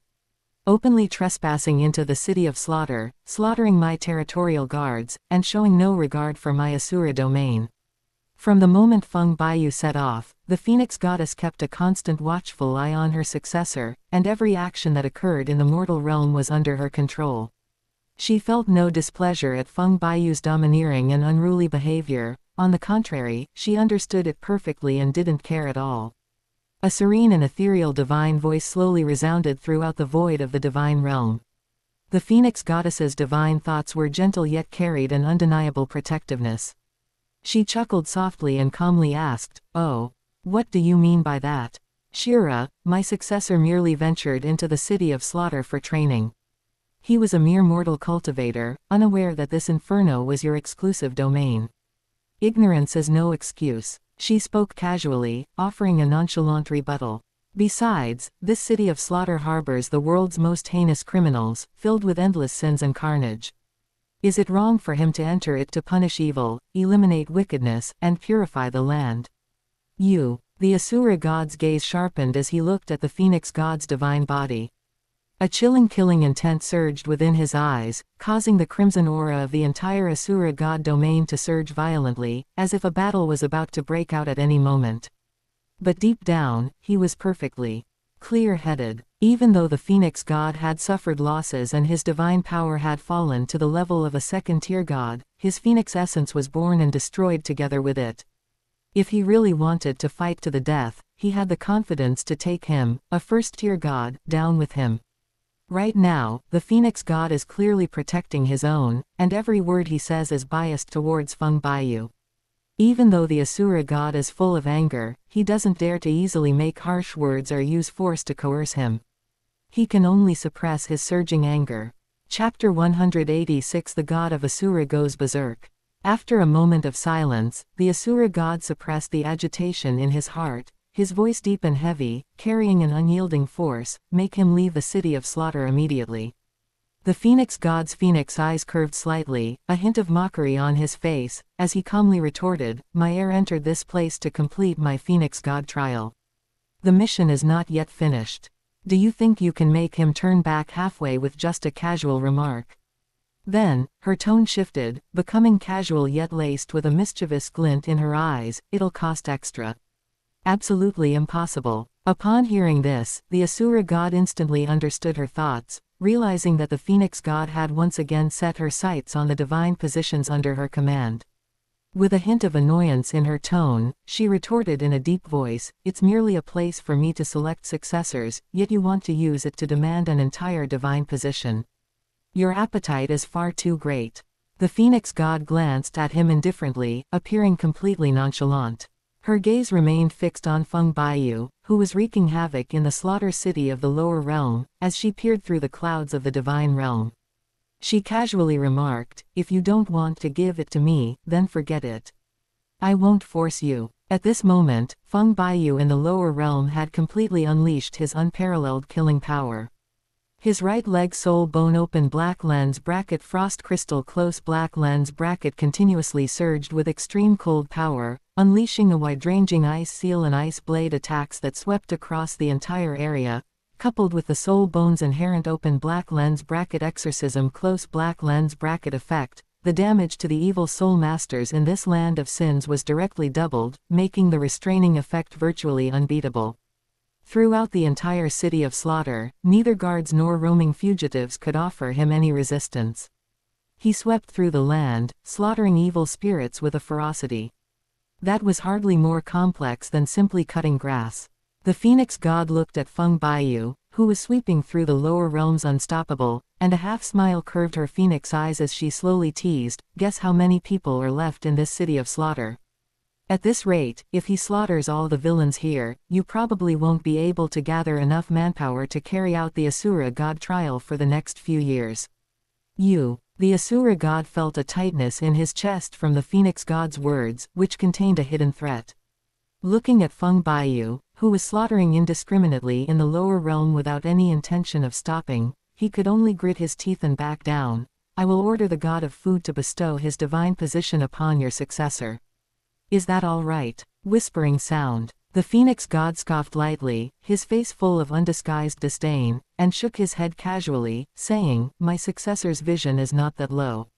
A god with mediocre skills like the god of food is not worthy of being his subordinate." In the past, the Phoenix god would never have been so picky. At that time, his divine power was damaged and he was in dire straits. It was already a rare privilege to obtain a subordinate divine position, let alone have the right to be picky. But things are different now. She is determined to find the best opportunity for her family's successor, so she will choose carefully and will not settle for just anyone. The position of the god of food.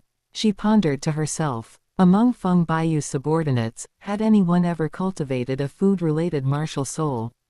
Not even half a one. Since she had no use for it at all, this divine position was a useless thing to Feng Baiyu, so she naturally didn't bother to accept it. The Phoenix god flatly refused, his tone tinged with impatience. "Give me something truly useful, don't try to fool me with worthless junk. Not just any god is worthy of being my successor."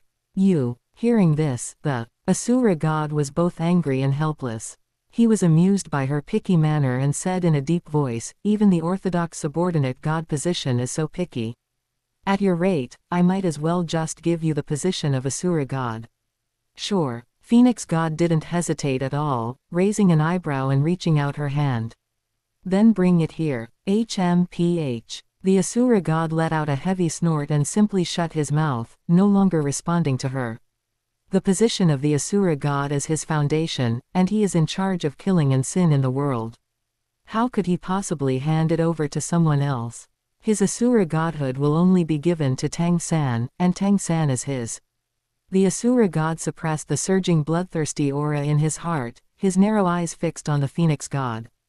The Asura blood mist surrounding him faded slightly, and his tone revealed neither joy nor anger, but rather a hint of forced compromise, changed to a more practical condition. Stop joking about my position as the chief god. Give me something feasible. The Phoenix god's phoenix eyes narrowed slightly, her tone calm yet sharp. So you think you're right? Trying to stop my successor from completing the divine test. I'll make this clear, without appropriate benefits, I will not persuade him to stop. If you keep pressing me like this, don't blame me for being ruthless.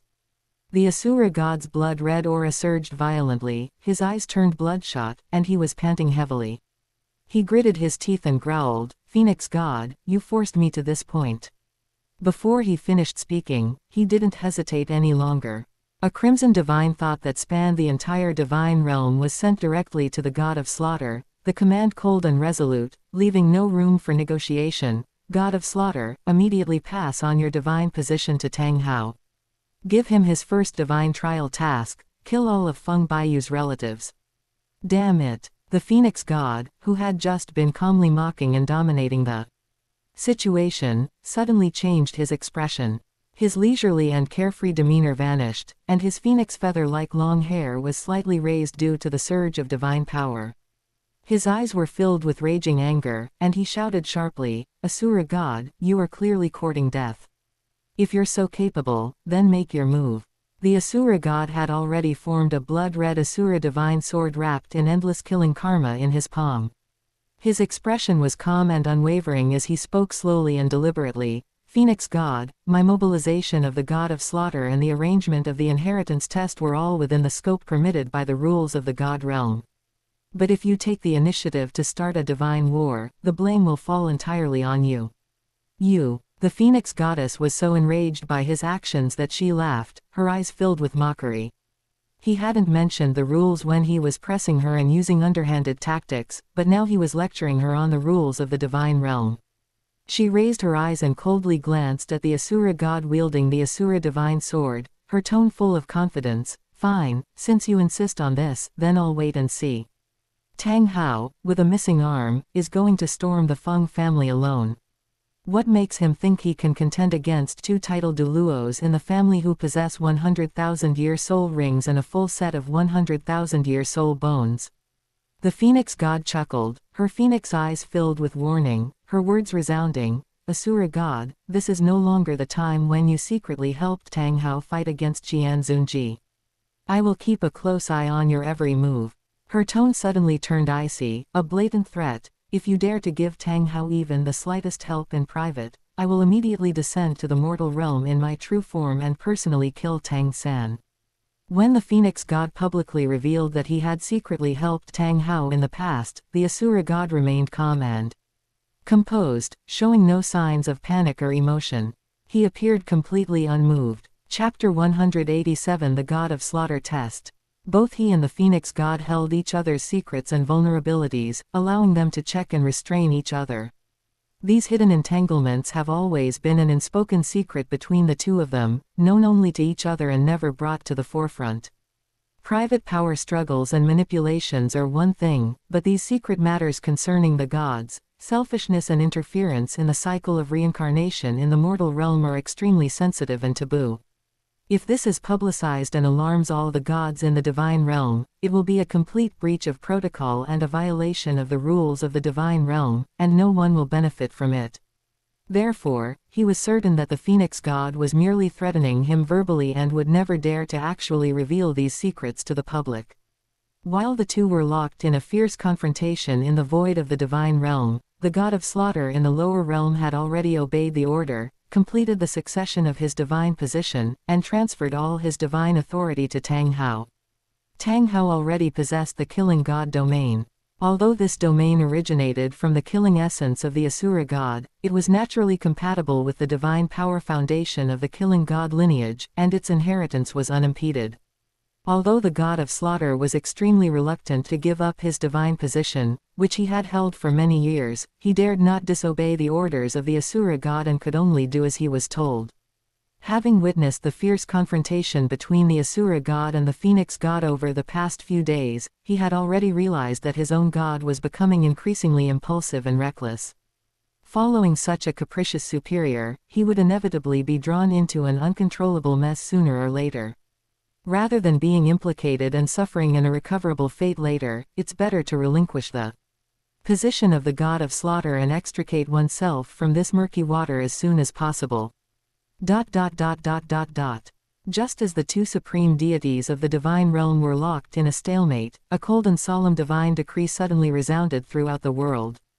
The god of slaughter, hidden in the darkness, was fully awakened. A 10,000-foot-long crimson divine light pierced through the barrier of the divine realm and crashed down to the mortal world, precisely enveloping Tang Hao.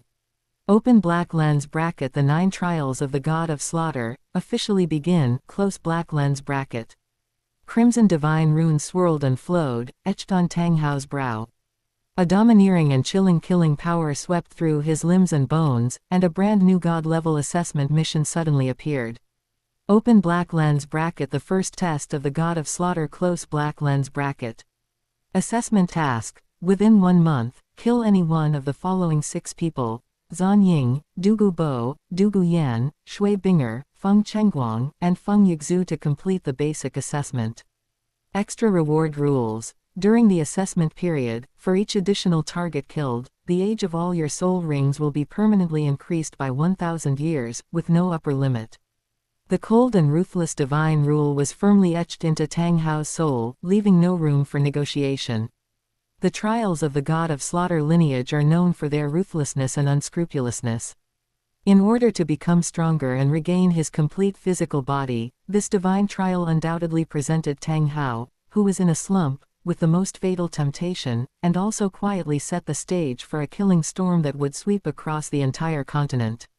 Tang Hao, who had fled Tiando City in a panic, was dragging his broken and exhausted body along the way.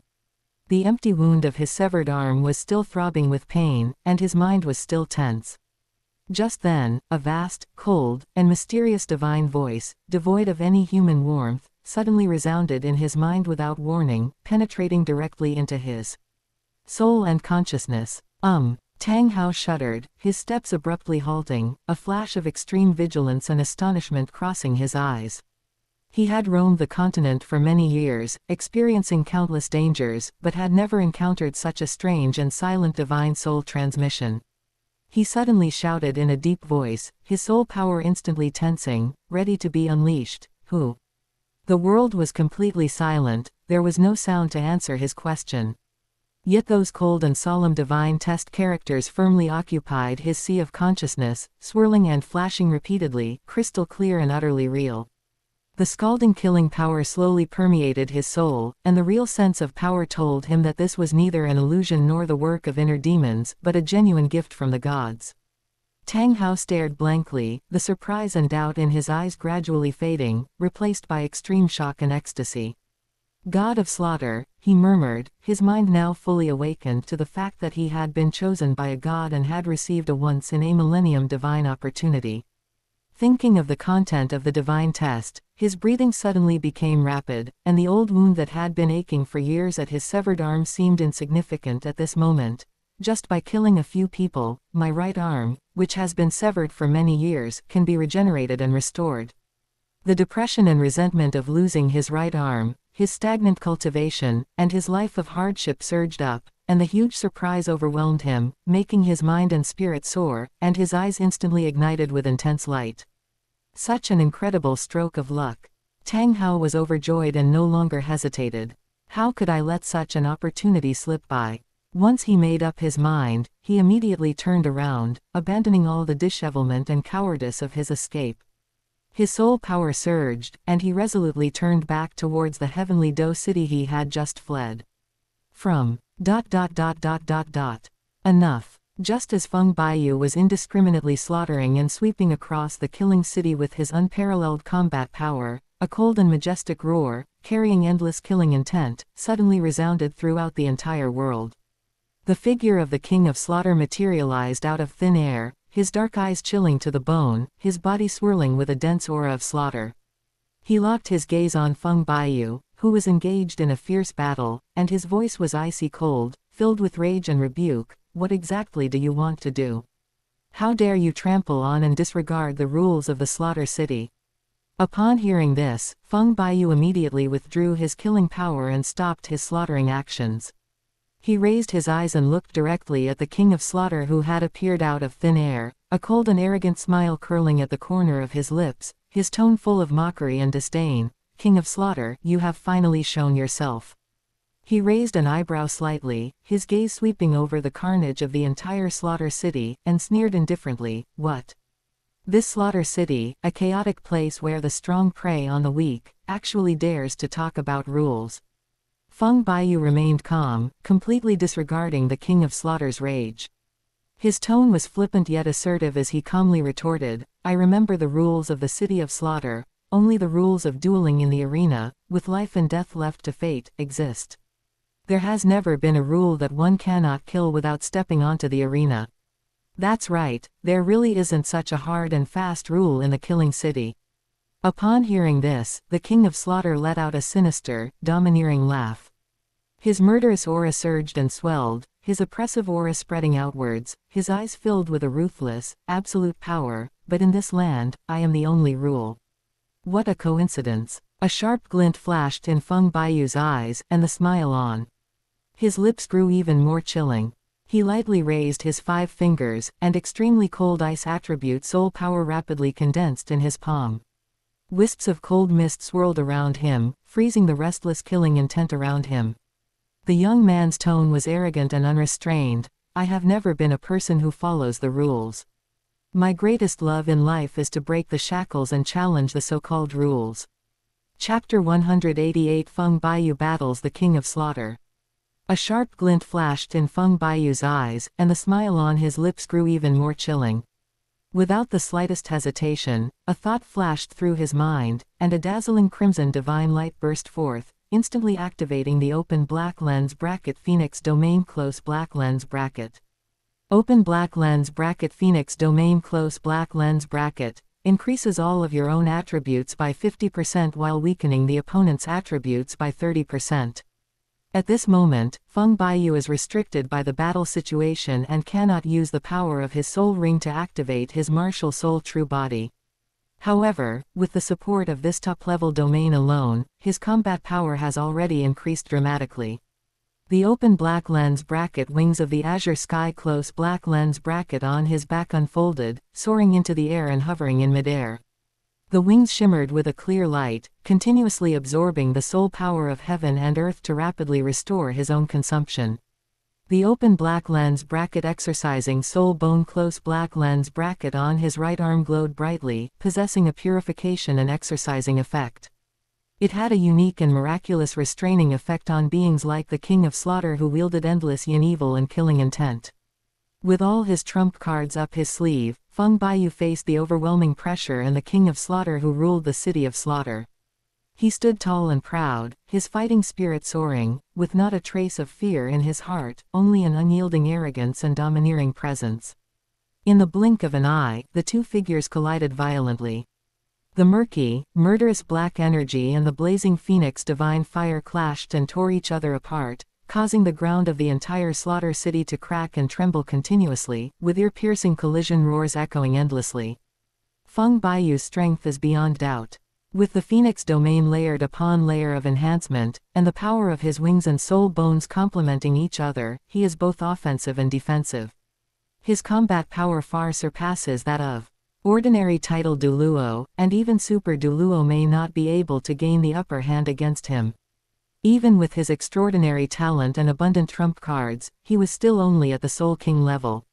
Without activating any soul ring skills or releasing his martial soul true body, it was still a pipe dream to try and kill Tang Chen, who had lived for nearly 100 years and whose cultivation was firmly at the level of a level 99 limit Douluo.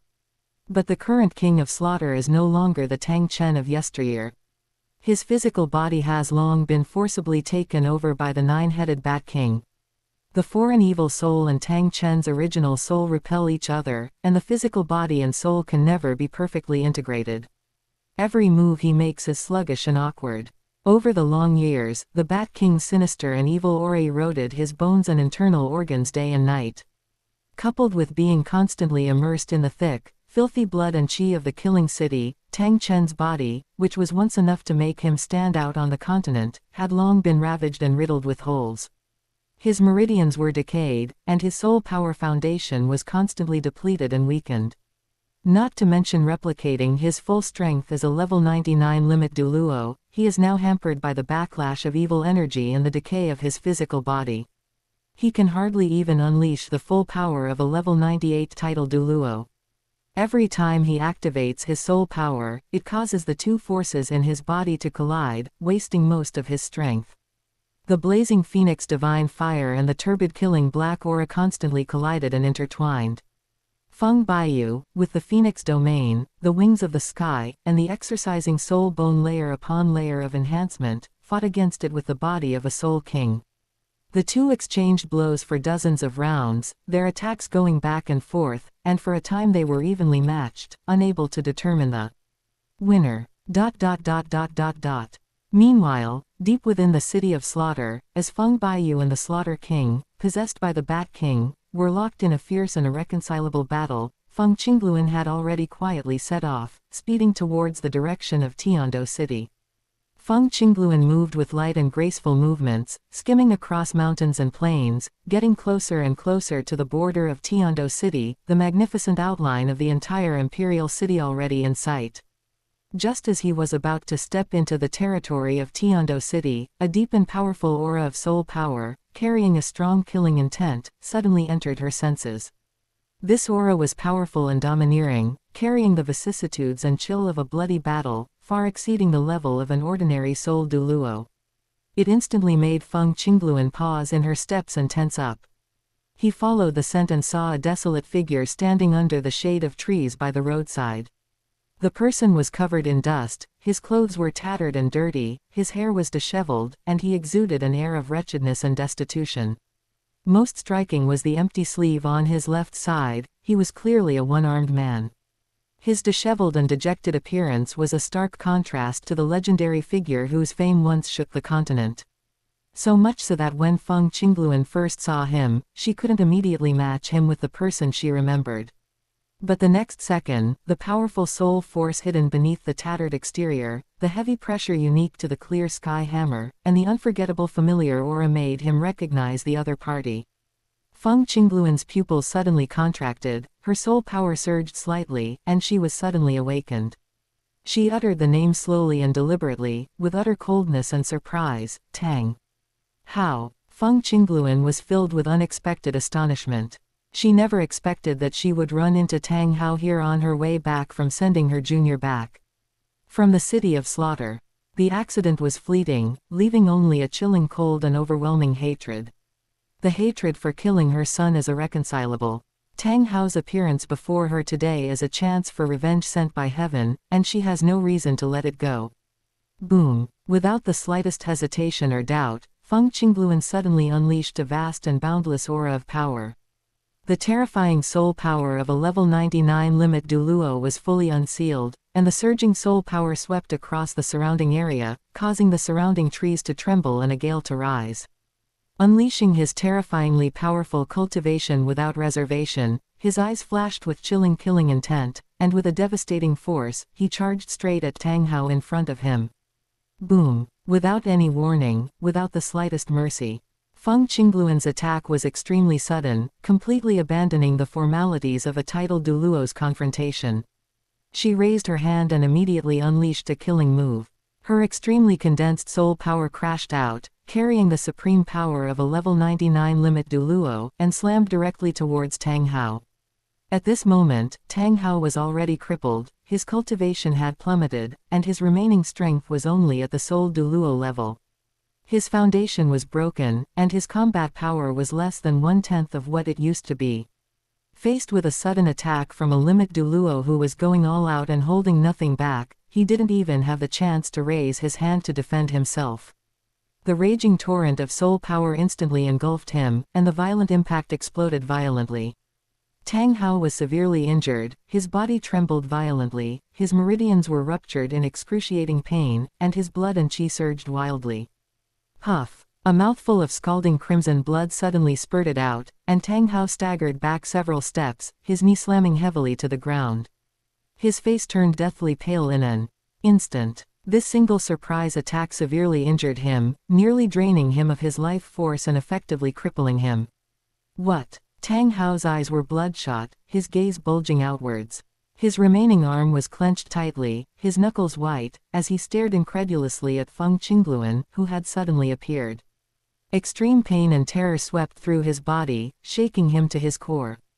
He had planned everything meticulously, but he never expected that his risky return to Tiando City with the chance to rebuild his right arm would not only fail to find a way to seek revenge, but would instead plunge him headlong into a deadly trap, completely walking into a snare.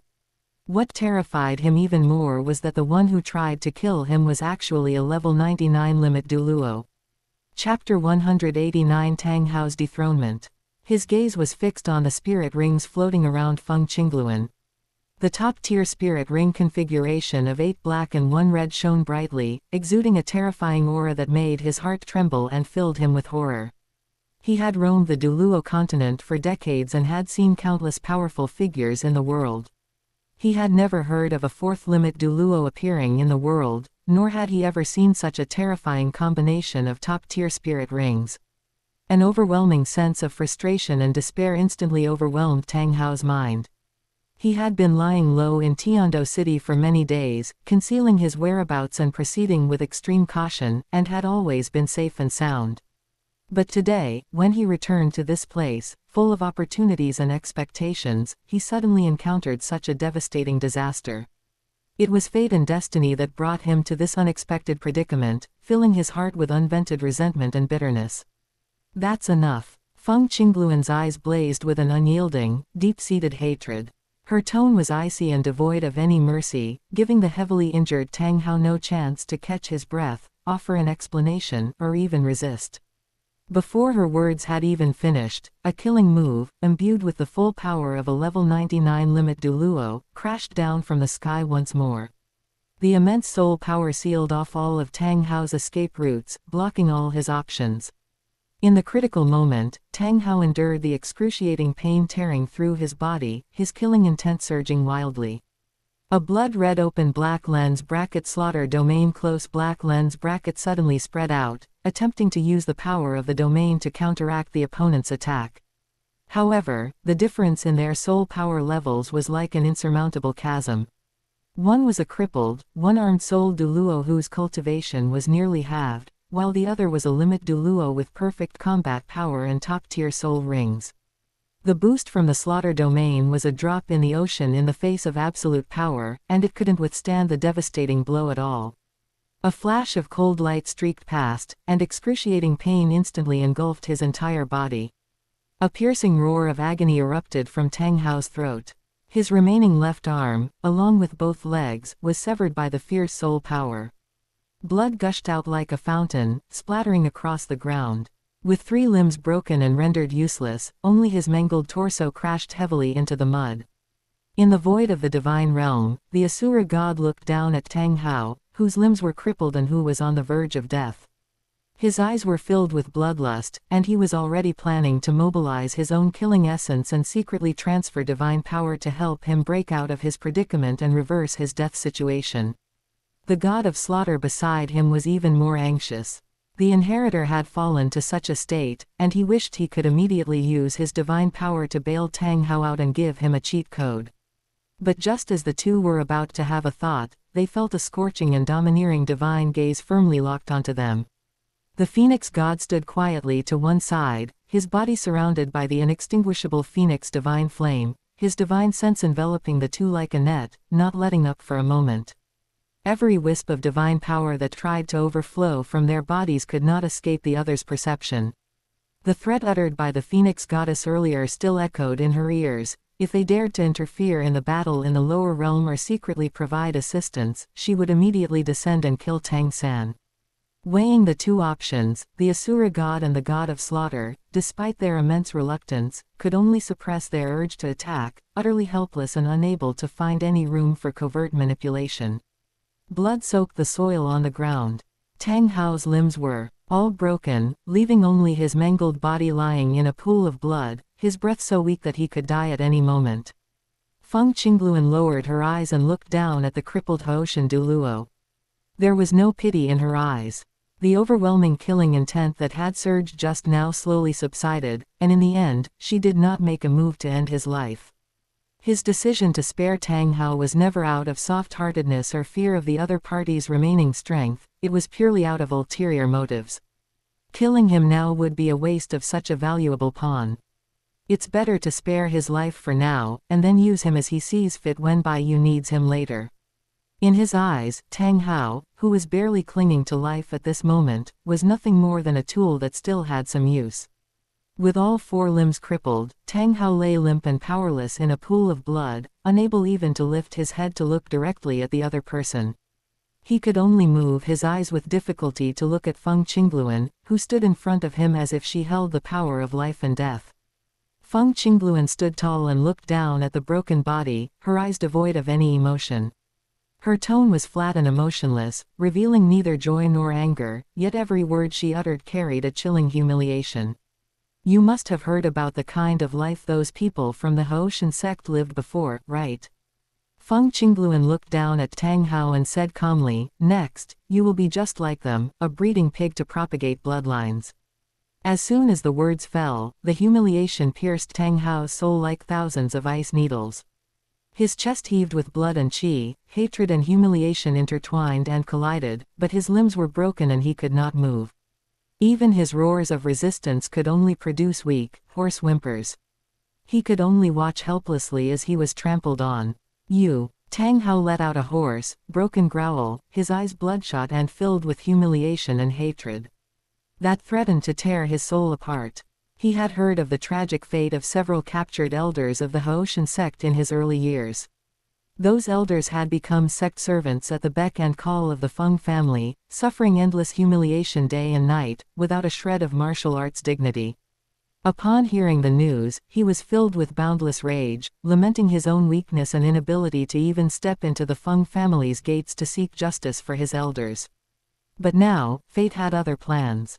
He, who could only watch with resentment in the past, was now about to fall into the same hell himself. This sense of powerlessness gripped his heart, leaving him with only endless resentment and despair. Who could have imagined that the once mighty Hoshin Douluo would end up like those sect elders, trampled upon by everyone?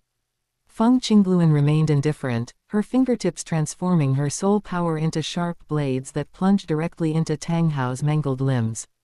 A piercing, excruciating pain swept through his body, causing Tang Hao to convulse violently, a weak groan choked in his throat. The 3 soul bones embedded in his left arm and legs were forcibly ripped away, their pale white surfaces stained with blood, and she collected them all. Having lost his limbs and soul bones, Tang Hao was completely immobilized, a mere stick. Feng Qingluan casually picked up his broken body, took to the air, and sped towards the Feng mansion within Tiando City.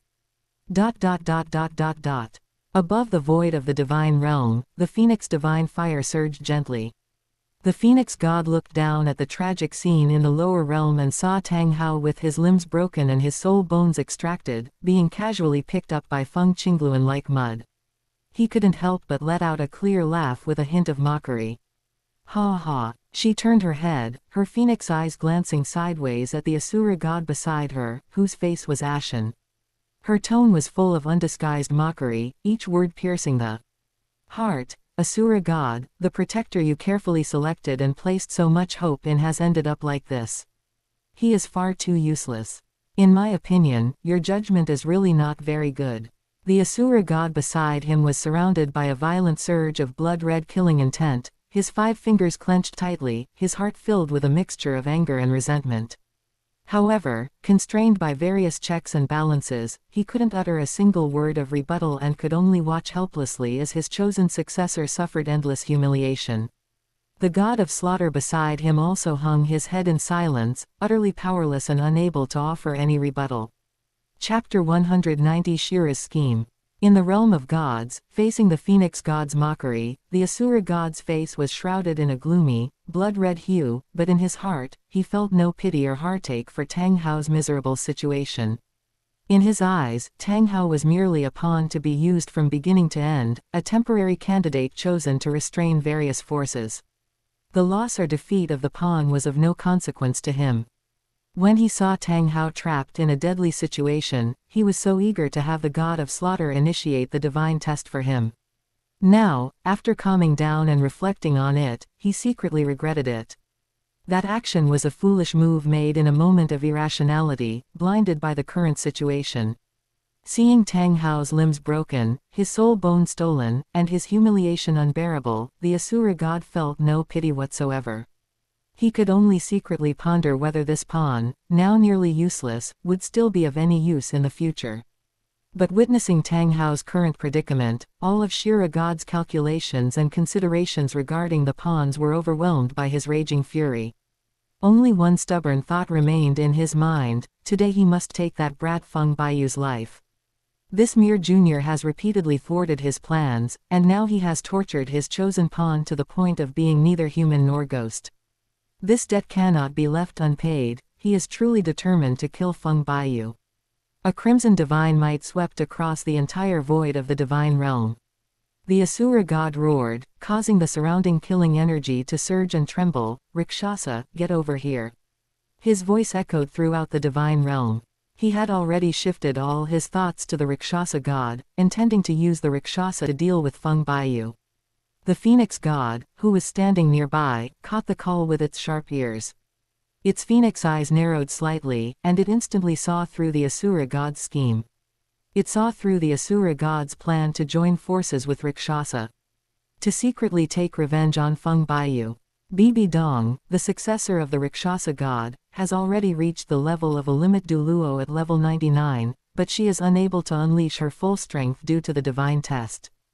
As long as the god of Asura and Rakshasa reach a consensus, instructing Bibi Dong to intercept and kill Feng Baiyu would be a piece of cake, and the god of Asura would not need to personally cross the boundary and expend divine power. Moreover, the reason why Tang Chen, the servant favored by the god of Asura, was corrupted by the nine-headed bat king and trapped in the city of slaughter for hundreds of years was due to the evil influence of the god of Rakshasa. The two evil-killing forces of the same origin are inherently compatible and interconnected.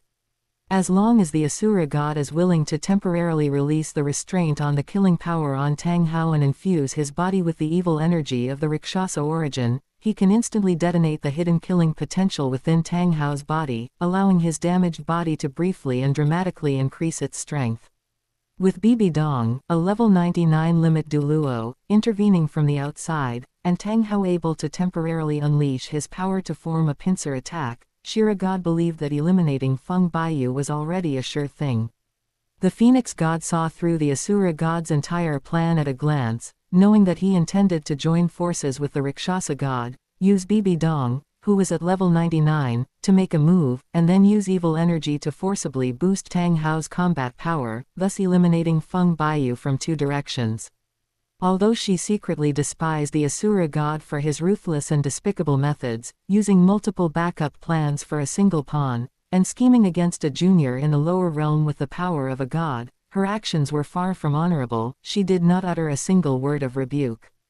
This is because all of the Asura god's schemes never violated the ironclad laws of the divine realm. Everything he did remained within the bounds of the rules. Even though it's clear to anyone with discerning eyes that this act is bullying the weak and an unfair victory, earning him a bad reputation, according to the rules of checks and balances established by the divine realm, the Asura god's arrangement of his own related successors is not a violation of the rules or an overstepping of boundaries. Even if others despise it, they have no right to step forward to stop it or hold him accountable. Before long, a figure shrouded in a dense, dark, and evil aura slowly approached. The Rakshasa god hesitated slightly, his steps revealing a hint of panic, and he stopped shakily in front of the Asura god. Deep down, she was already extremely uneasy. For many years, she had been secretly targeting the inheritance of the Asura god, secretly infiltrating Tang Chen, disrupting the original evil energy of the Slaughter City, and secretly planting countless backup plans, making countless mistakes on the path of the Asura god's inheritance. In the past, both sides had their own calculations, and they were still able to maintain a superficial peace. But now, the Asura god suddenly shouted and summoned her. The Rakshasa god's heart sank immediately. She thought that all her underhanded tricks had been exposed and that the Asura god wanted to settle old scores with her. The dark, malevolent aura subconsciously receded slightly. She lowered her eyes, not daring to look directly into the blood-red eyes of the Asura god. Her entire aura exuded a sense of unease as she quietly waited for the other party to make a move. A blood-red aura surged across the sky. The Asura god turned his head to look at the terrified Rakshasa god, his cold, deep voice echoing through the void. Rakshasa. He spoke calmly, his blood-red pupils revealing neither joy nor anger, and bluntly stated his terms: I can forgive and forget all the underhanded things you've done to my lineage in the past, and I will not settle old scores with you. But right now, I want you to immediately remove the restraints and relinquish your control over the evil energy on Tang Chen. The huge weight that had been hanging over Rakshasa god's heart eased slightly, but he dared not relax in the slightest. His body was still trembling slightly, and he quickly bowed respectfully and replied, yes. Before she finished speaking, she immediately activated her Rakshasa origin, and a dark evil thought pierced through the dimensional barrier and traveled deep into the city of slaughter. She ordered the nine-headed Bat King, which was attached to Tang Chen's body, to restrain its evil energy and lie dormant, no longer tightly binding and eroding Tang Chen's soul and body. Blood-red fog surged in the killing city as two figures clashed and fought fiercely on the dilapidated arena. Feng Baiyu was surrounded by fierce phoenix divine fire, with golden light and crimson flames intertwining to form layers of defense. Every move he made was accompanied by a scorching power to purify evil, but the bloody aura of slaughter all over the place continuously suppressed his soul power.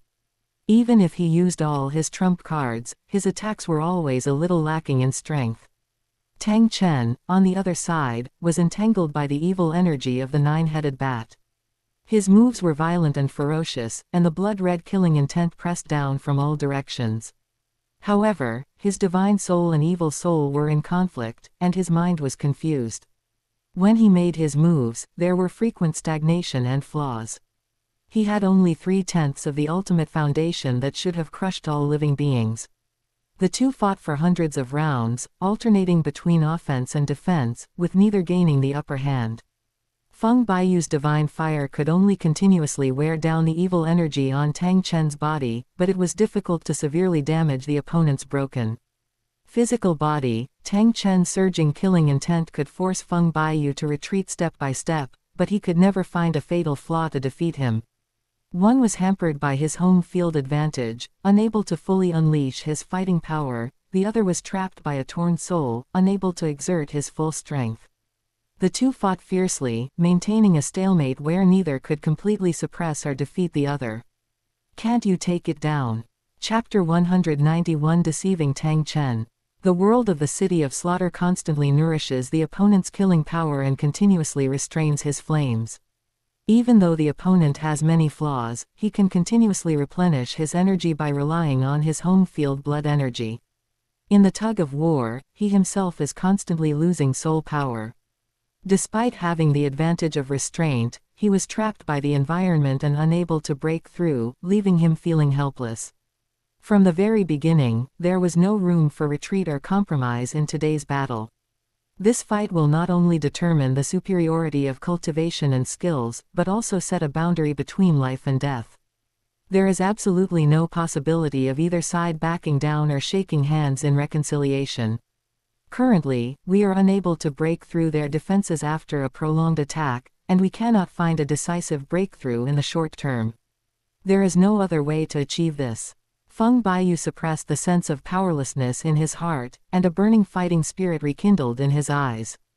Since a quick victory is not an option, then they might as well be patient and engage in a protracted tug of war with Tang Chen, gradually exhausting the bloodlust that Tang Chen has developed by relying on his home turf, and depleting the remaining strength of his broken body. He took a deep breath, and the phoenix fire around him surged once more, preparing for a sustained battle to the death. Just as Feng Baiyu activated the Phoenix Divine Fire, preparing to continue the protracted tug of war with Tang Chen, a sudden change occurred on the battlefield. The nine-headed bat, which had been entrenched deep within Tang Chen's soul and continuously spewing out dark evil energy, suddenly and abruptly retreated, its surging, malevolent black energy receding like a tide, leaving no trace of its restlessness or erosion. The shackles of evil thoughts that had bound and imprisoned him for hundreds of years suddenly collapsed, and the filthy forces that had torn at his mind and incited his bloodlust day after day all dissipated. The layers of mist that had been pressing down on his sea of consciousness were swept away, and Tang Chen, who had been controlled by evil energy and driven mad by bloodlust for so long, slowly saw the turbid crimson in his eyes fade, and his reason and clarity, which had been dormant for many years, returned to his soul in an instant. The King of Slaughter, who had been acting wildly and without any self-awareness just moments before, has now regained his composure, and his eyes once again reveal the calmness and clarity befitting a strong person. How could this happen to me? Fragments of years spent in a daze, manipulated and slaughtered by evil beings, flashed by. The restless and out-of-control killing power within him was still churning faintly. The blood-red fog that never dissipated and the dilapidated and silent arena came into view. A familiar yet unfamiliar place name surfaced in his mind, and he murmured to himself, am I in the city of slaughter? Feng Baiyu, with his sharp eyes, immediately noticed the dramatic changes in Tang Chen. Just moments ago, the opponent's eyes were filled with a murky, bloodthirsty crimson, his moves were erratic and chaotic, and his body was shrouded in a dark, evil aura that corroded the soul. But in an instant, all that violent and malevolent aura vanished. His eyes returned to their clear and calm state, and even the restless killing soul power around him calmed down considerably.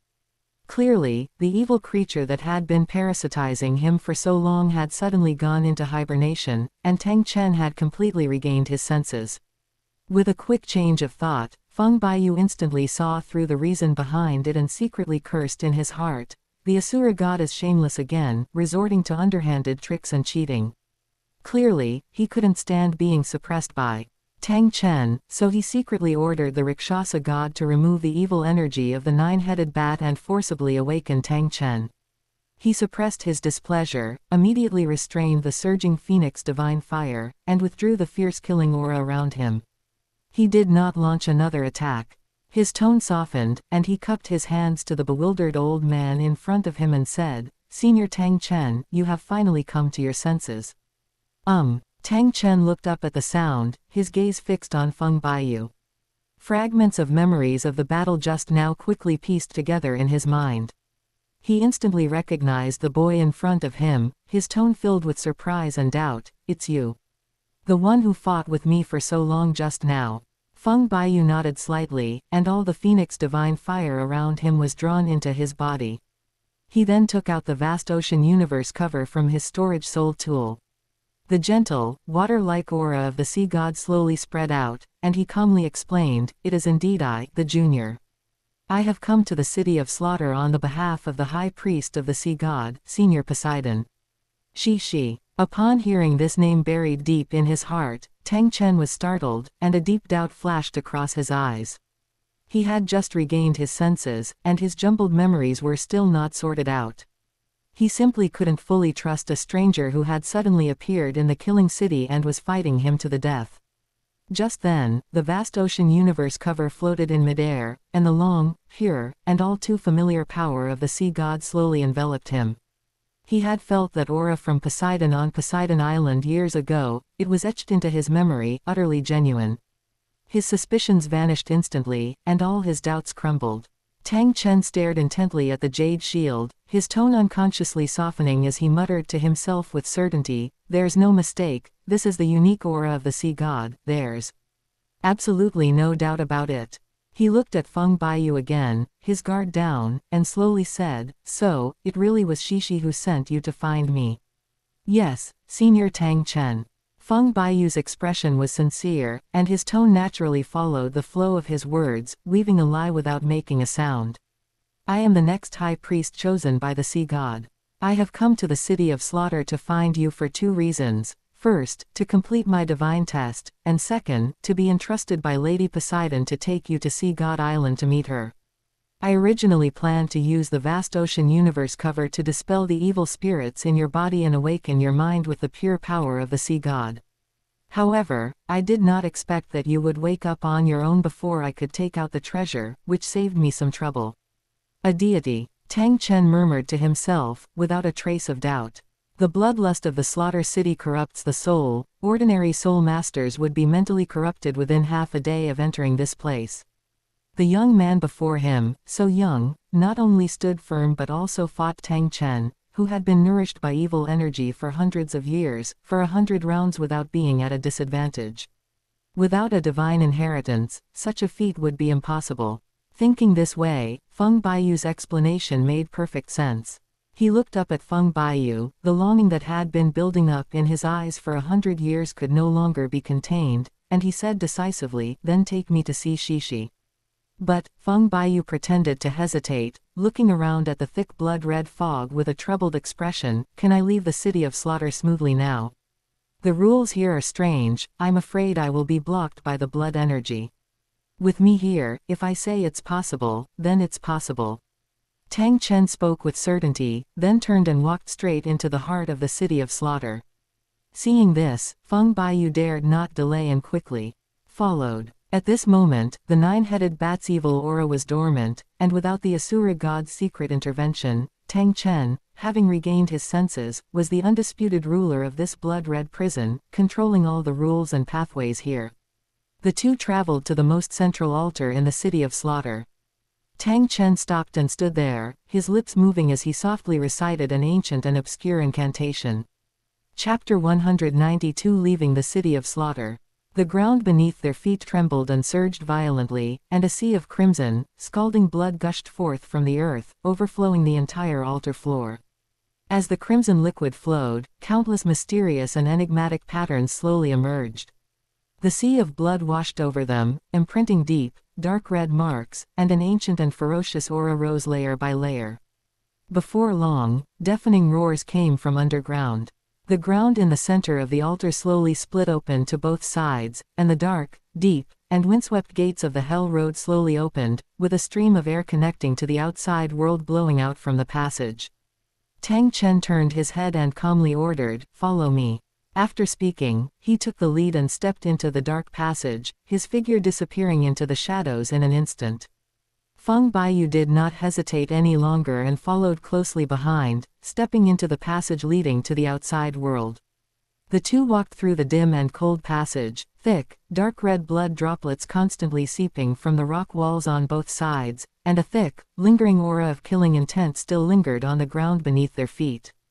As they walked forward, Tang Chen suddenly turned his head to look at Feng Baiyu beside him, his tone full of melancholy. "Kid." Tang Chen slowly opened his mouth and asked, his eyes revealing an undisguised concern, "Tell me, what has happened on the continent during the years I was trapped in the city of slaughter?" Upon hearing this, Feng Baiyu put on a regretful and respectful expression, and flattered him by saying, "Since Senior Tang Chen disappeared, the entire continent has lost some of its former grandeur. There are no more such dazzling legendary figures, and there are no more truly exciting stories."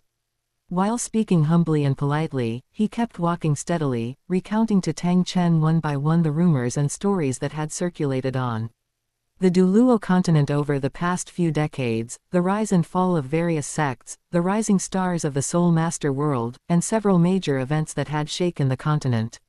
Over the past few decades, the most fascinating story has undoubtedly been the love triangle between Tang Hao, Tang Xiao, and a yin. Tang Hao and a yin's relationship as a human and a spirit beast, Tang Hao's killing of Qian Xunji, and the seclusion of the Clear Sky sect. Tang Chen had already foreseen that after he fled to the city of slaughter and no one was left to oversee the sect, the Haoshan sect's prestige would inevitably decline day by day, and it would inevitably head towards decline. But he always had plenty of confidence. Qian Douluo had made a check and balance agreement with him back then, and would never act recklessly against Haoshan sect. In addition, his overwhelming reputation that he had left behind across the continent was enough to deter all forces from making any rash moves. Moreover, there were also the two exceptionally talented twin stars, Tang Xiao and Tang Hao, rising up in the sect and supporting the future of the sect. In his vision, even if the Haoshan sect was no longer at its peak, with these three advantages, it would still be more than capable of firmly holding onto its position as the top three sects. But after listening to Feng Baiyu recount the various changes, Tang Chen was filled with shock and surprise. He had never expected that in just a few decades, the Haoshan sect would fall into a miserable state of seclusion and be forced to close its doors to the world, and that so many earth-shattering upheavals would occur one after another. Tang Chen was, at heart, a true member of the Tang family, with a deep-seated protectiveness of his own. In his mind, the disciples of the Haoshan sect acted with propriety, and no matter what disputes arose, the root cause would never lie with his own descendants. After hearing the whole story, he subconsciously attributed all the blame to the spirit hall. If Qian Xunji hadn't been so greedy and coveted Yin's 100,000-year-old soul bone and soul ring, relentlessly pursuing and killing her, Tang Hao wouldn't have been enraged and taken action, completely breaking with the spirit hall. The Clear Sky sect wouldn't have needed to close its doors and hide deep in the mountains to avoid trouble. He had firmly remembered this grudge and secretly made up his mind that if he had the time and confidence in the future, he would definitely go to the spirit hall in person to demand justice from the Qian Douluo lineage and clear the Haoshan sect of the injustices suffered. But more pressing matters weighed on his mind, and revenge had to be put on hold for the time being. He had been trapped in the city of slaughter for centuries, and his deepest longing remained for Poseidon on Sea God Island. His most urgent task was to escape this blood-red prison as soon as possible and reunite with the one he yearned for. All other grudges and entanglements could be dealt with later. With Tang Chen, the former ruler of the Slaughter City, leading the way, the perilous checkpoints of the entire Hell Road were rendered useless. All the ferocious and evil creatures that arose along the way were intimidated by the killing aura that had accumulated on him for hundreds of years, and dared not step forward to obstruct them in the slightest. The two of them could travel the entire way without having to fight or overcome any obstacles. Passing by two former haunts of ferocious beasts, Feng Baiyu collected the corpses of the dark gold three-headed Bat King and the 10-headed fiery Sun Serpent into his storage soul tool. He had his own plans. The 10-headed fiery Sun Serpent contained a pure and scorching inner core, a rare treasure. As for the dark gold three-headed Bat King, it had been immersed in the evil blood energy of the killing city for many years, and its body might not lack a unique soul bone or a special evil core. There was no reason to give up such a rare treasure. Noticing his movement, Tang Chen glanced at him. Feng Baiyu remained calm and composed, casually fabricating an explanation to conceal his intentions. This is the content of my divine test for this trip. I need to bring back the two corpses to report back. Tang Chen didn't delve into it, only nodded slightly, without a trace of doubt in his heart, and continued to lead the way without saying another word. In just 2 hours, Feng Baiyu followed closely behind Tang Chen and stepped out of the killing city, which was shrouded in blood-red fog all year round, without any hindrance, and saw the outside world again. However, Feng Baiyu never stepped onto the blood-red arena of the City of Slaughter, nor did he complete the bloody trial where he faced 9 deaths and 1 life. Therefore, the killing god domain, which belonged exclusively to the victor, would not be born. He didn't care about this at all. From the moment he stepped into this place, the god of slaughter domain had never been within his pursuit. This domain was essentially the mark left by the god of Asura. Once you were tainted by it, you would be deeply connected with the Asura lineage. The ferocious and malevolent aura within it was a hidden danger, and he didn't care about it at all. His true goal for this trip has always been the same: to eliminate Tang Chen and complete his divine examination mission. The standoff and fierce battle in the City of Slaughter just now ended inconclusively. At that time, the two were locked in a stalemate, each constrained by their own limitations, and were unable to determine a final victor. Now that he had left that cage of malevolent energy, Feng Baiyu's depleted soul power had been completely restored to its peak state, and his combat strength was fully recovered. Now that the time is ripe, he will naturally not miss the opportunity. He can take this chance to fulfill his long-cherished wish and complete the most important task of this trip, to kill Tang Chen. Whoosh! Suddenly, a dazzling golden divine light burst forth from Feng Baiyu's body, breaking through the surrounding air currents and illuminating the dim exit of the passage. 5 100,000-year soul rings, as red as blood, warm and refined, and without any impurities, rose layer by layer from beneath his feet, blooming one after another and steadily swirling around his body. The crimson soul light and the golden divine light complemented each other, and a powerful pressure that surpassed that of ordinary soul kings swept across the surroundings, creating an extremely terrifying aura. Chapter 193 Another Battle with Tang Chen. Feng Baiyu's current cultivation level is only a soul king of the 50s, which can only be considered a mid to high level cultivation on the continent, and is far from being top tier. This unique configuration of 5 100,000-year spirit rings overturned the understanding of all spirit masters in the world, giving him the terrifying capital to fear no opponent and dare to challenge the strongest in the world head-on. Even when facing Tang Chen, the former limit Douluo, he had enough confidence to draw his sword and fight. Concealing the murderous intent hidden in his eyes, Feng Baiyu looked up at Tang Chen in front of him, his tone calm yet carrying an undeniable certainty, and slowly said, "Senior Tang Chen. My final divine test task is to fight you head-on. I hope you will grant me this opportunity to fight. After this battle, regardless of the outcome, I will immediately fulfill my promise and take you to Poseidon Island to meet Senior Poseidon." 5 bright red, dazzling 100,000-year soul rings floated around the boy, their blood-red aura spreading in all directions, and their domineering and powerful soul ring pressure swept over him. Even Tang Chen, the limit Douluo who had seen the world's best and lived for hundreds of years, had his pupils shrink slightly when his eyes fell on this set of heaven-defying soul rings, and a genuine look of surprise rose in his heart. Soul King Realm, 5 pure and unadulterated 100,000-year soul rings. Such a configuration, which defies the common sense of soul masters on the mainland, is unheard of and unseen. Ordinary titled Douluo might not be able to obtain a 100,000-year soul ring even if they spend their entire lives, yet this mere soul king has all 5 rings with a 100,000-year limit. Such talent and foundation are truly terrifying. However, after a moment of surprise, Tang Chen quickly composed himself and suppressed his shock. He quickly realized the crux of the matter. Feng Baiyu was the sea god's chosen successor, bearing the divine inheritance. The divine lineage is exceptionally privileged, wielding power over the heavens and resources of the divine realm. It's only natural that its inheritors would possess such extraordinary abilities. The gifts of the gods cannot be measured by the standards of mortal soul masters. He looked up and scrutinized the confident young man before him, recalling the stalemate and fierce battle in the City of Slaughter just moments before, and then looked at the unwavering fighting spirit in the other's eyes. As a martial arts fanatic who had dominated his era, Tang Chen also felt a long-dormant desire for competition rekindle within him. He slowly straightened up, a faint killing intent quietly flowing around him. His old black clothes fluttered slightly in the wind, and a competitive edge between powerful individuals surfaced in his eyes.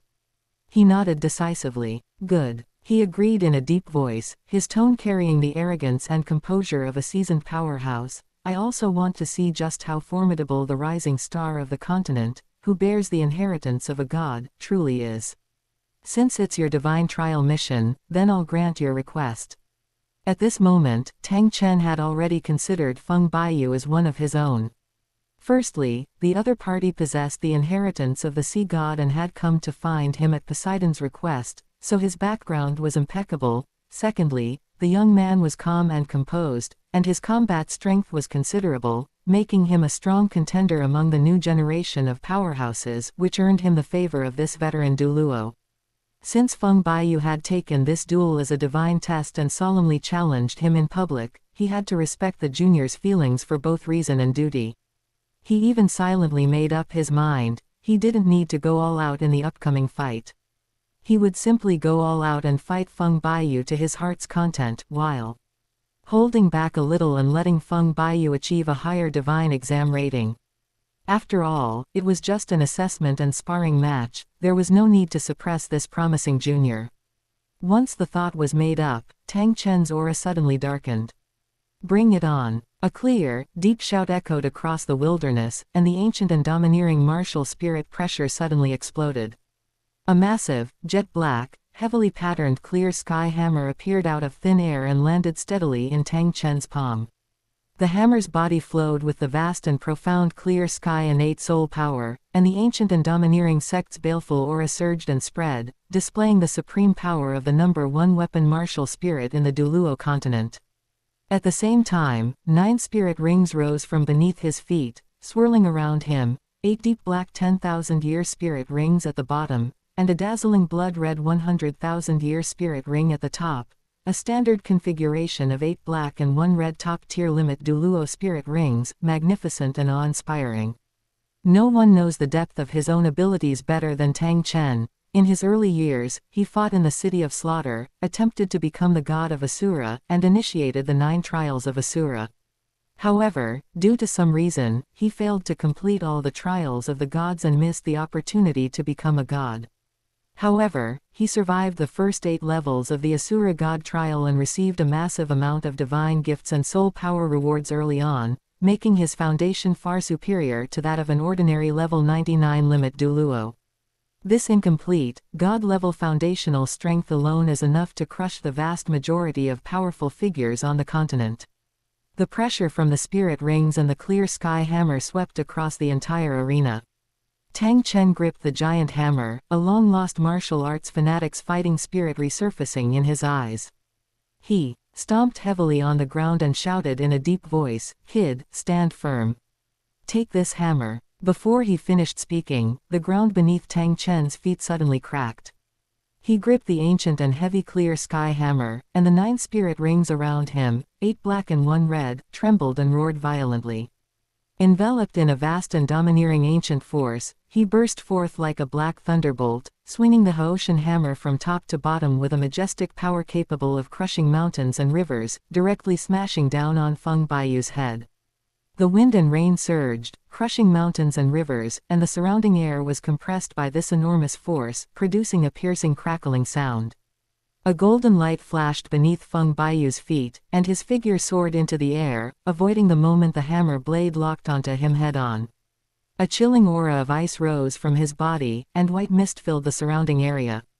Buzz! A dazzling, cool, icy blue divine light swept over his entire body, and a huge phantom of an ice phoenix enveloped the heavens and earth. He immediately called out to Xiao Haitzi to unleash his full-open black lens bracket Ice Phoenix True Form Close Black Lens Bracket. Its entire body was covered in translucent ice phoenix scales, its wings spread out, and the cold air froze and cracked the sky. This open black lens bracket Ice Phoenix True Form Close Black Lens Bracket is the secret technique with the strongest offensive amplification among all of Feng Baiyu's trump cards, and its source is the exclusive special effect brought by the top-grade Ice Phoenix Torso Soul Bone on his body. The moment he activated Open Black Lens Bracket Ice Phoenix True Form Close Black Lens Bracket, it granted him a 500% increase in total attack power. Combined with the noble and independent Open Black Lens Bracket Phoenix Domain Close Black Lens Bracket, the two buffs didn't dilute each other and stacked seamlessly, directly causing his basic combat strength at the Soul King level to undergo a qualitative leap, breaking through the shackles of his realm and reaching the threshold of a top-tier title Douluo. Feng Baiyu looked up at the Haoshan giant hammer coming from below, a cold light flashing in his eyes. He raised his hand and activated a massive amount of pure soul power, instantly condensing a giant soul power ice hammer with a diameter of 50 meters in the void. The giant hammer was formed entirely from compressed and condensed ice crystals that had been frozen for 10,000 years. It gleamed with a chilling, frosty white light, and was heavy and majestic, in no way inferior to a true weapon spirit. "Senior, I happen to have a hammer here too." Holding the void ice hammer, he spoke calmly yet with a chilling fighting spirit, cupping his hands and saying in a deep voice, "Please enlighten me." The next second, he flapped his wings and swooped down, raising his giant ice hammer to meet the Haoshan hammer head-on. Boom! Chapter 194 A Draw. The heavens and earth trembled, and a deafening roar echoed across the wilderness. Two extremely domineering forces collided with a deafening crash, and a violent shockwave swept outwards from the two figures, snapping all the surrounding trees in half and cracking the ground into countless deep ravines. With a single blow, Tang Chen, the limit Douluo who had dominated the continent for hundreds of years, was directly sent flying backward by the terrifying combined force. He stomped his feet repeatedly to steady his staggering figure, his tiger's mouth was numb, and his arm was churning with blood and qi. At this moment, Tang Chen completely abandoned any thought of letting the opponent off the hook, and his expression became serious.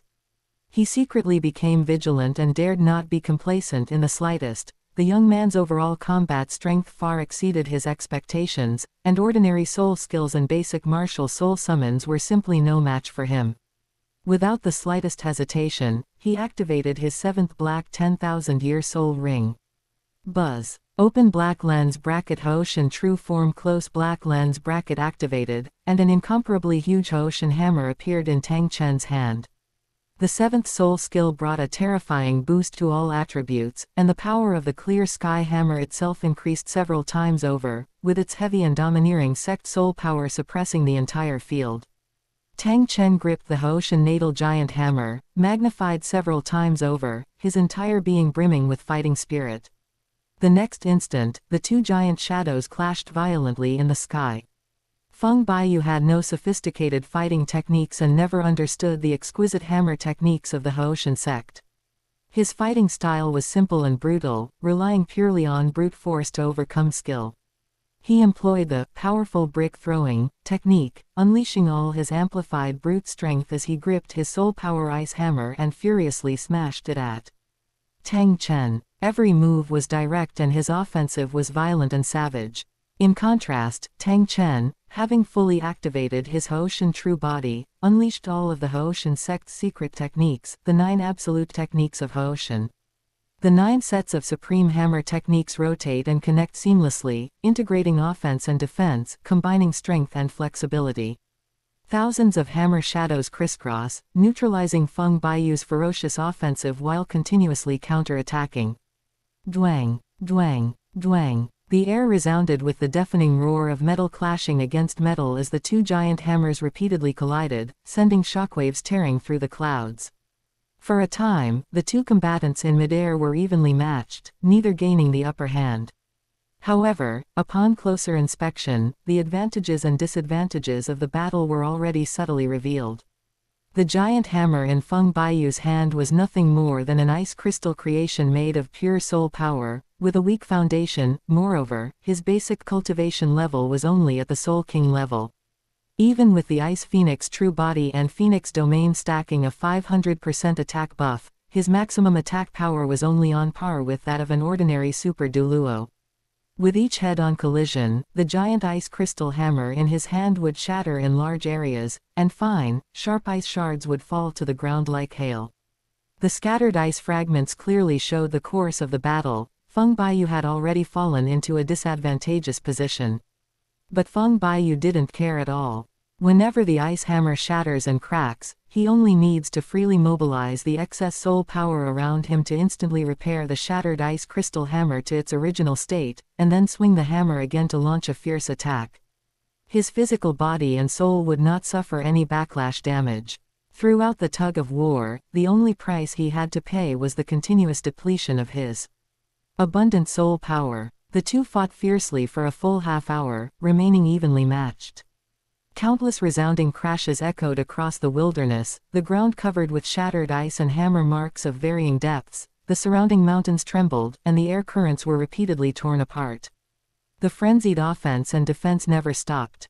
Feng Baiyu's brute force attacks were met with Tang Chen's masterful mastery of the 9 absolute techniques of Hoshin, resulting in a stalemate where neither side could gain the upper hand.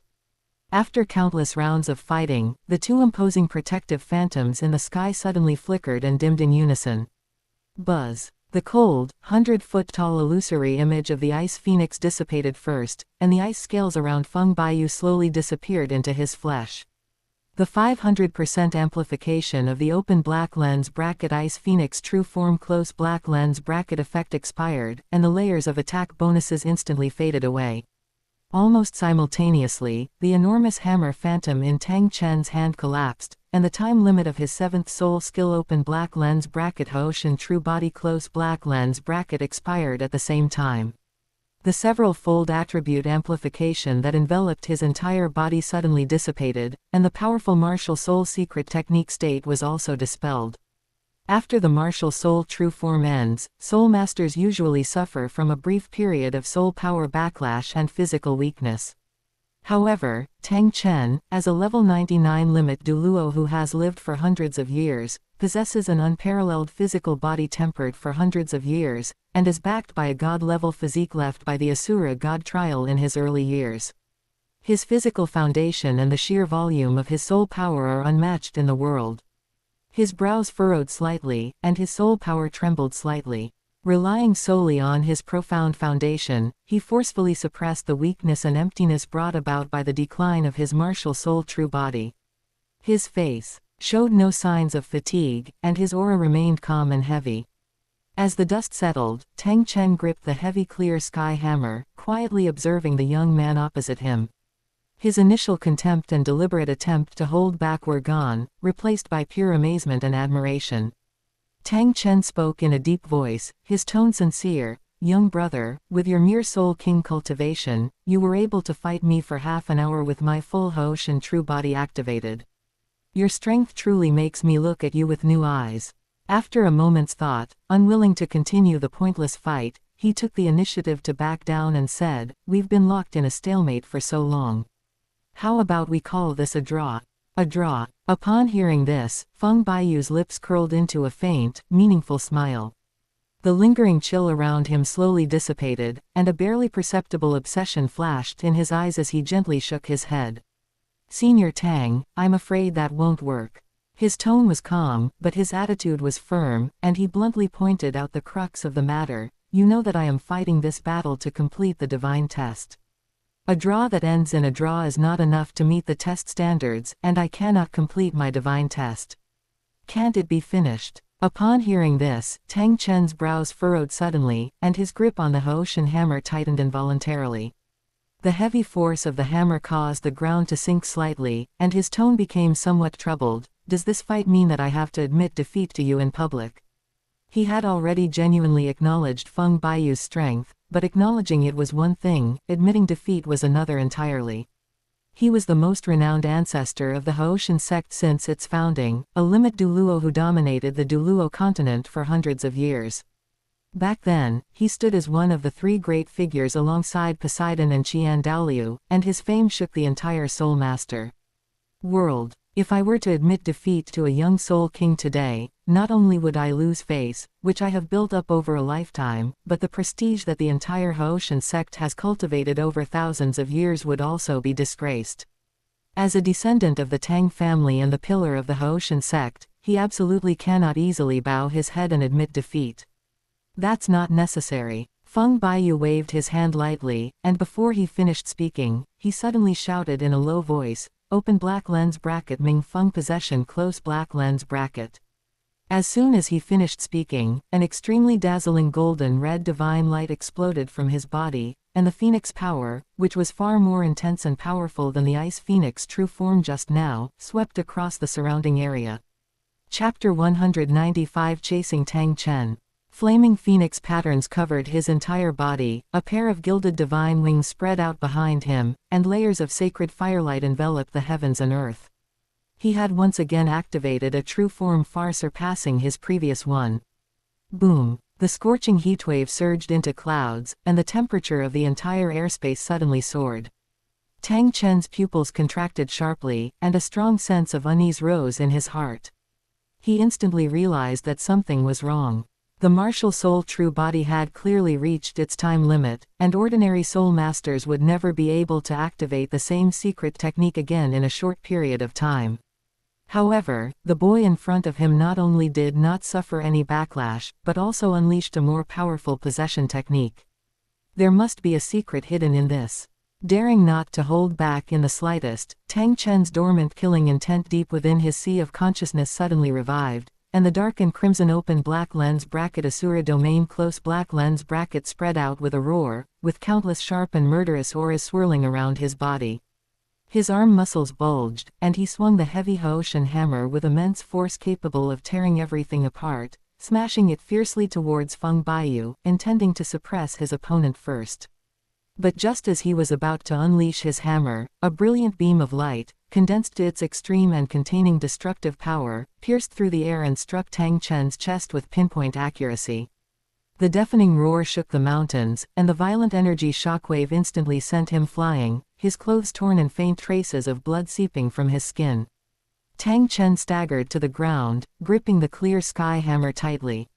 His eyes were bloodshot and bulging, filled with overwhelming rage and disbelief.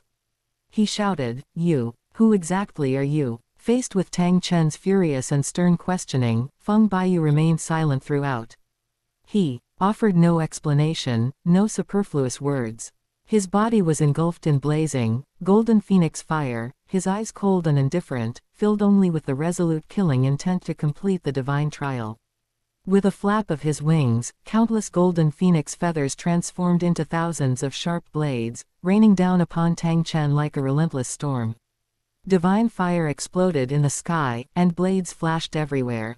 He attacked Tang Chen's vital points with every move. His offensive was relentless and left no room for him to catch his breath. However, if we were to fairly compare their raw strength, if Tang Chen were standing here at his peak, even if Feng Baiyu possessed 5 100,000-year soul rings, along with the fivefold phoenix true body and the domain enhancement, he could at most fight to a draw with Tang Chen, with absolutely no chance of winning. Unfortunately, Tang Chen is no longer at his peak. He carried immense accumulated damage, and his combat strength was already more than half gone. For hundreds of years, his body had been parasitized and invaded by the evil thoughts of the nine-headed dark gold bat. His soul was devoured and torn apart by evil energy, and his physical body had been immersed in the ferocious blood sea of the Slaughter City for a long time, causing his meridians to accumulate resentment.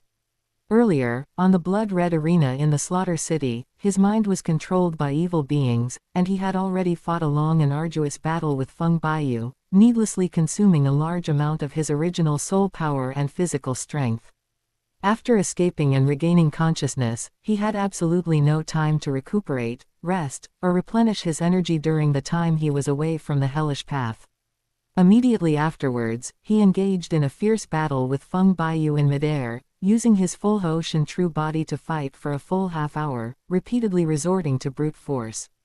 The original soul power was being overdrawn, and the physical body was already nearing its limit. Having already barely managed to suppress the weakened aftereffects of his martial soul true body, he was now facing Feng Baiyu's even stronger Mingfeng possession form and relentless, destructive attacks, making it impossible for him to stabilize his churning blood and disordered soul power. With the cumulative losses from each layer, Tang Chen's true combat strength has long since fallen from its pedestal.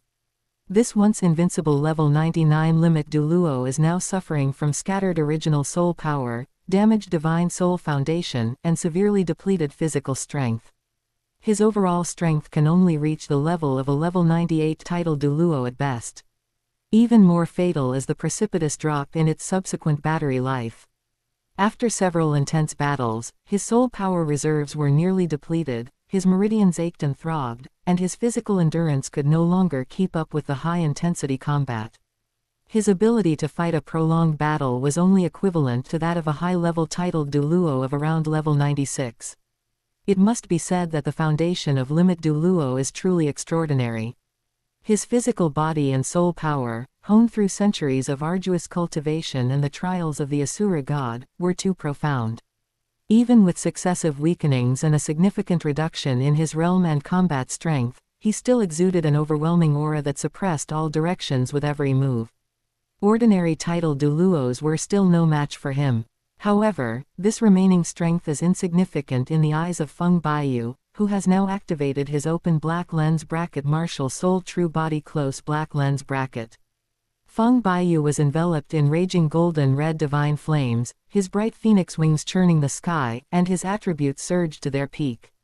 His expression was cold and unwavering, showing no mercy as he manipulated the sky full of phoenix flames and soul power blades to launch a devastating, storm-like attack. A series of refined and domineering divine-level phoenix attacks were unleashed in succession, sealing off all of Tang Chen's escape space. The offensive was impenetrable. After exchanging a few blows, Tang Chen had a complete grasp of the situation. His heart sank as he realized that he had fallen into a completely disadvantageous position. His hammer technique was unparalleled, but his soul power was currently exhausted, and the time limit of his Hoshin true body had expired. He was simply unable to withstand the opponent's fierce attack of divine fire head-on. Left with no other choice, he had to abandon his head-on fighting style and instead held the clear sky hammer in front of him to form a thick barrier of soul power, passively defending himself throughout. He relied on the exquisite movement techniques honed by a limit Douluo throughout his life to dodge and weave amidst the barrage of golden attacks. The intense bombardment of divine fire continuously tore through his defensive barriers, causing his blood to surge and his throat to taste a metallic sweetness. Continuing the stalemate would only worsen his injuries and even risk his death. Weighing the pros and cons, Tang Chen decided not to linger in the fight. Taking advantage of a gap in the attack, he suddenly retreated, parrying and dodging the barrage of attacks while fleeing rapidly towards the distant wilderness, intending to escape the battlefield, slow the fighting, and recover his soul power. Trying to escape, Feng Baiyu watched Tang Chen's retreating figure, a cold smile playing on his lips, his tone carrying an unyielding certainty. "Do you think you can escape today?" Before he finished speaking, he swung his left hand through the air and shouted out the name of his soul skill, Phoenix Descends. A dazzling golden divine light erupted from his palm, tearing open a fiery rift in the void. A phoenix of light, its wings covered in holy light and its body flawless, soared out, blotting out half the sky. This was a purebred phoenix of light with an incomparably pure bloodline, its cultivation level exactly matching that of Feng Baiyu's fifth 100,000-year soul ring. He has 5 spirit rings, each with its own unique second spirit skill. The ability is to summon a phoenix of the same origin corresponding to the age of the spirit ring.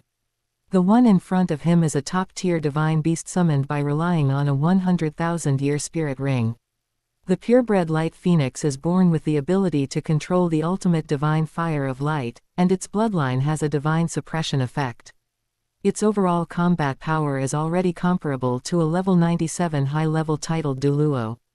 With Tang Chen now severely weakened, possessing only level 98 on paper and barely reaching level 96 in endurance, he would have little chance of winning even in a one-on-one fight against this phoenix, let alone now having to endure attacks from both Feng Baiyu and the divine beast simultaneously. Chapter 196 Killing Tang Chen. With a long cry, the phoenix of light locked onto the fleeing Tang Chen with its blazing divine light. Its wings stirred up a rolling sea of fire as it charged forward to surround and intercept him, completely blocking all of his escape routes. In an instant, the battle was completely locked in. Feng Baiyu stood tall in the sky, leading the main attack from the front. The bright phoenix divine fire crashed down from the sky, each move deadly.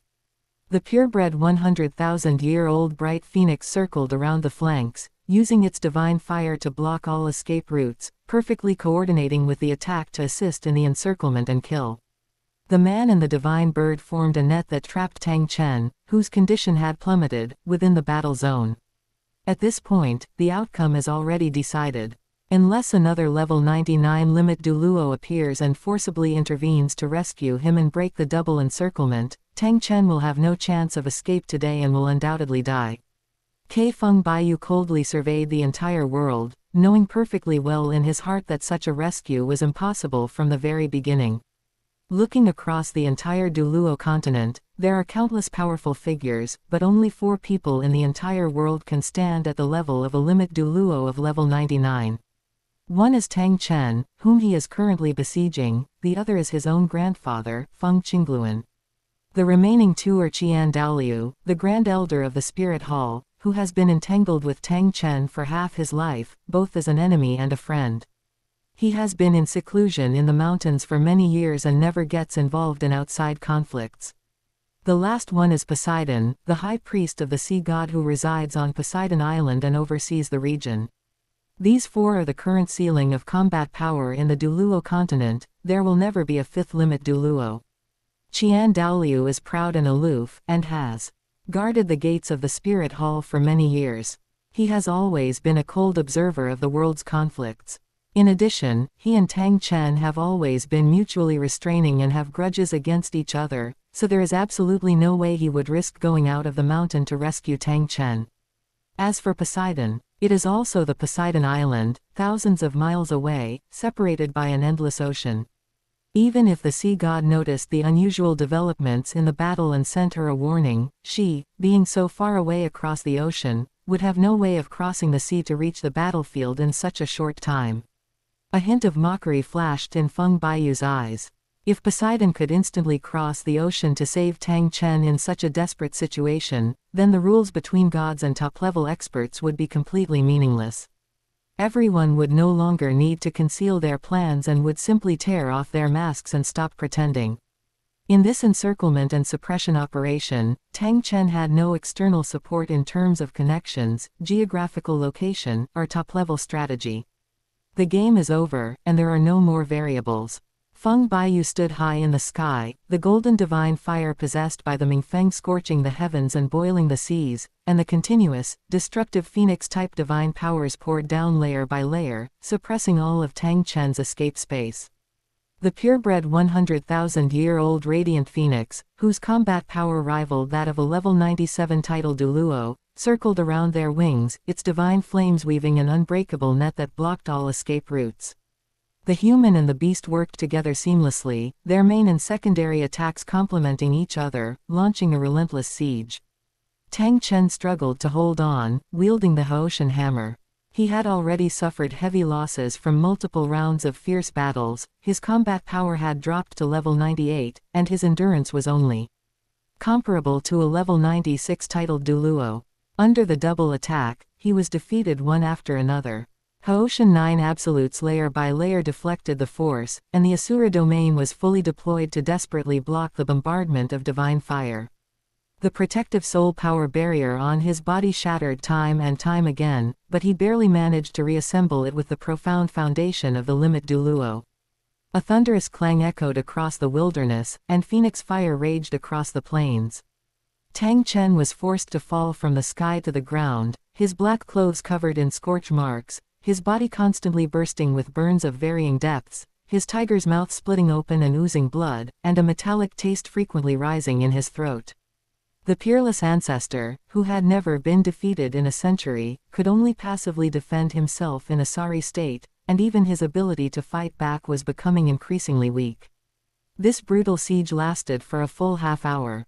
Tang Chen's original soul power was completely exhausted, his meridians cracked, his soul was severely damaged by the divine fire, his Asura domain collapsed first, and the light of the Haoshan hammer in his hand dimmed and drooped weakly. The last protective soul force barrier was shattered by the bright phoenix divine light condensed by Feng Baiyu, and countless phoenix divine lights and divine beast flames fell on his body. Boom! The blinding golden flames engulfed this peerless powerhouse who had dominated the Douluo continent for hundreds of years. As the flames slowly dissipated and the smoke settled, the fire began to burn. Tang Chen, who was once as famous as Qian Douluo and Poseidon, the #1 ancestor of the Haoshan sect throughout the ages, and a level 99 limit Douluo, completely lost all his life force. His body collapsed on the scorched earth, with no possibility of getting up again. One of the 4 ultimate Douluo of this era has thus perished.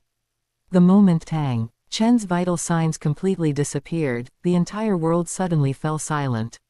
Open black lens bracket Phoenix 9 trials, 5th trial close black lens bracket. Within 2.5 years, independently kill a title Douluo, absorb all of that title Douluo's spirit rings and spirit bone years. The reward for completion is 10% of Phoenix origin blood essence. Exceeded the target. Additional rewards. Level 2 God Assessment Qualification Open Black Lens Bracket God of War Close Black Lens Bracket, Open Black Lens Bracket God of Speed Close Black Lens Bracket, Divine Weapon, Phoenix Wing Gilded Halberd. Open Black Lens Bracket God of War Close Black Lens Bracket, Level 99 title Douluo can attempt the test. If they pass the test, they will be promoted to a Level 2 God. Open Black Lens Bracket God of Speed Close Black Lens Bracket, Level 99 title Douluo can attempt the test. If they pass the test, they will be promoted to a Level 2 God. Open Black Lens Bracket Phoenix Winged Gilded Halberd Close Black Lens Bracket, the exclusive artifact of the new Phoenix God, capable of evolution. Currently a Tier 3 divine weapon. Swish. A blinding crimson light shot into the sky from Tang Chen's cold corpse, circled once, and then surged straight toward Feng Baiyu. Tang Chen stripped away the immense primordial energy contained in his 9 soul rings and the pure energy accumulated from his 6 soul bones, transforming it into a surging crimson torrent that flowed unimpeded into Feng Baiyu's body. Tang Chen's 9 rings had accumulated a total age of over 350,000 years. At this moment, they were all disassembled and evenly poured into the 5 bright red 100,000-year soul rings around Feng Baiyu's body. In just a few breaths, the 5 spirit rings shone brightly, their crimson color becoming increasingly rich and heavy. The lifespan of each spirit ring climbed to over 170,000 years, their foundation far more solid than before. Aside from spirit rings, the benefits provided by spirit bones are even more astonishing. Tang Chen possesses a complete set of 6 soul bones, 2 of which are genuine 100,000-year-old top-grade soul bones, while the remaining 4 have at least 50,000 years of cultivation accumulation. His soul bone foundation is among the best in the entire continent. The 450,000-year-old primordial energy of the soul bones was divided into 5 parts and slowly seeped into the 5 soul bones in Feng Baiyu's body. Nourished by the massive amount of primordial energy, his originally decent soul bones all underwent a transformation. The 5 soul bones broke through their shackles simultaneously and all steadily stepped into the 100,000-year level. With the rapid increase in the age of the soul bone, the physical defense and the strength of its exclusive supernatural power also increased significantly, and the physical resilience, self-healing ability and attribute enhancement undergo a comprehensive transformation. At the same time, the second talent ability hidden deep within each 100,000-year-old soul bone is naturally unlocked as the time limit is reached. The new matching soul bone second soul skills appear one after another in his sea of consciousness, and he has several more powerful trump cards to use. Chapter 197A Surge in Strength. A massive amount of time-limited essence continuously flowed into the 5 soul rings, making the blood-red color of the soul rings increasingly deep and heavy. After all the time-limited ones exceeded 170,000 years, various soul skills underwent changes accordingly. Feng Baiyu's first soul skill for each of his soul rings is Open Black Lens Bracket Phoenix True Form Close Black Lens Bracket. He can clearly see by focusing his mind and looking inward that the explosive power and attribute amplification limit of this core transformation technique have not increased at all. The basic bonuses to attack, defense, and speed are still 500%. The increase in growth rate represents a qualitative change, but it only changes the time from 100,000 years to 170,000 years, so it won't improve things by much. But another change is particularly useful. The soul power required to activate the Open Black Lens Bracket Phoenix True Form Close Black Lens Bracket has been greatly reduced. As the foundation of the soul rings deepens, the pathways for soul skill operation are broadened and stabilized by the origin of years, and energy flow loss is greatly reduced. Continuing to engage in battle in the Phoenix True Form reduces the soul power consumed by nearly half, resulting in a qualitative leap in endurance. In prolonged battles, there is no longer any need to worry about the rapid depletion of soul power. Compared to the unchanged secret technique panel for the first soul skill, the second soul skill Open Black Lens Bracket Phoenix Descent Close Black Lens Bracket corresponding to the 5 soul rings has received a significant upgrade. Previously, Open Black Lens Bracket Phoenix Descent Close Black Lens Bracket was only comparable to a newly ascended level 97 title Douluo. Now, its overall combat strength has improved even further, and it is not far from the strength of a level 98 title Douluo. In short, the summoned beast's bloodline and form remain unchanged, but its overall strength has been significantly enhanced by the improvement of its soul skill grade.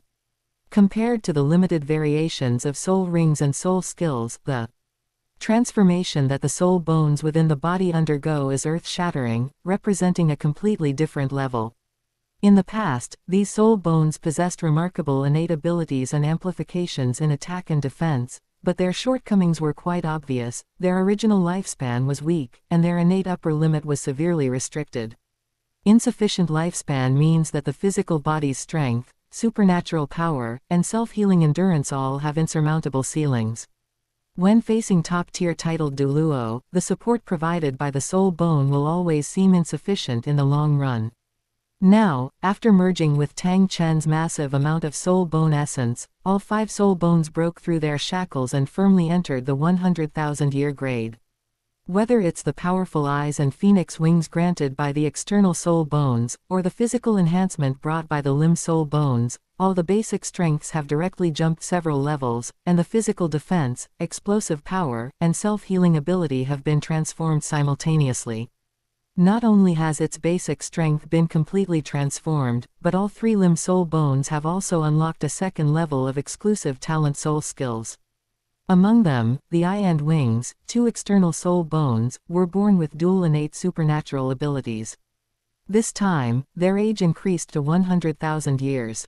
Instead of gaining new skills out of thin air, they have completed a comprehensive and in-depth enhancement of the 2 original abilities. While there may not be any new moves, the actual effects of the supernatural powers are now vastly different from what they used to be, with an improvement that is truly astonishing. The 2 fire rays fired by open black lens bracket fire phoenix eyes close black lens bracket are even more powerful, reaching the level of a 100,000-year-old soul bone skill. Driven by Feng Baiyu, even a level 98 title Douluo wouldn't dare to withstand it head-on. Furthermore, the information that the open black lens bracket fire phoenix true eye close black lens bracket can see through has also increased. Feng Baiyu felt that, aside from the Silver Dragon King, Qian of the Douluo plane had no privacy left in his eyes. The flight speed and recovery speed of open black lens bracket wings of the sky close black lens bracket have been further enhanced.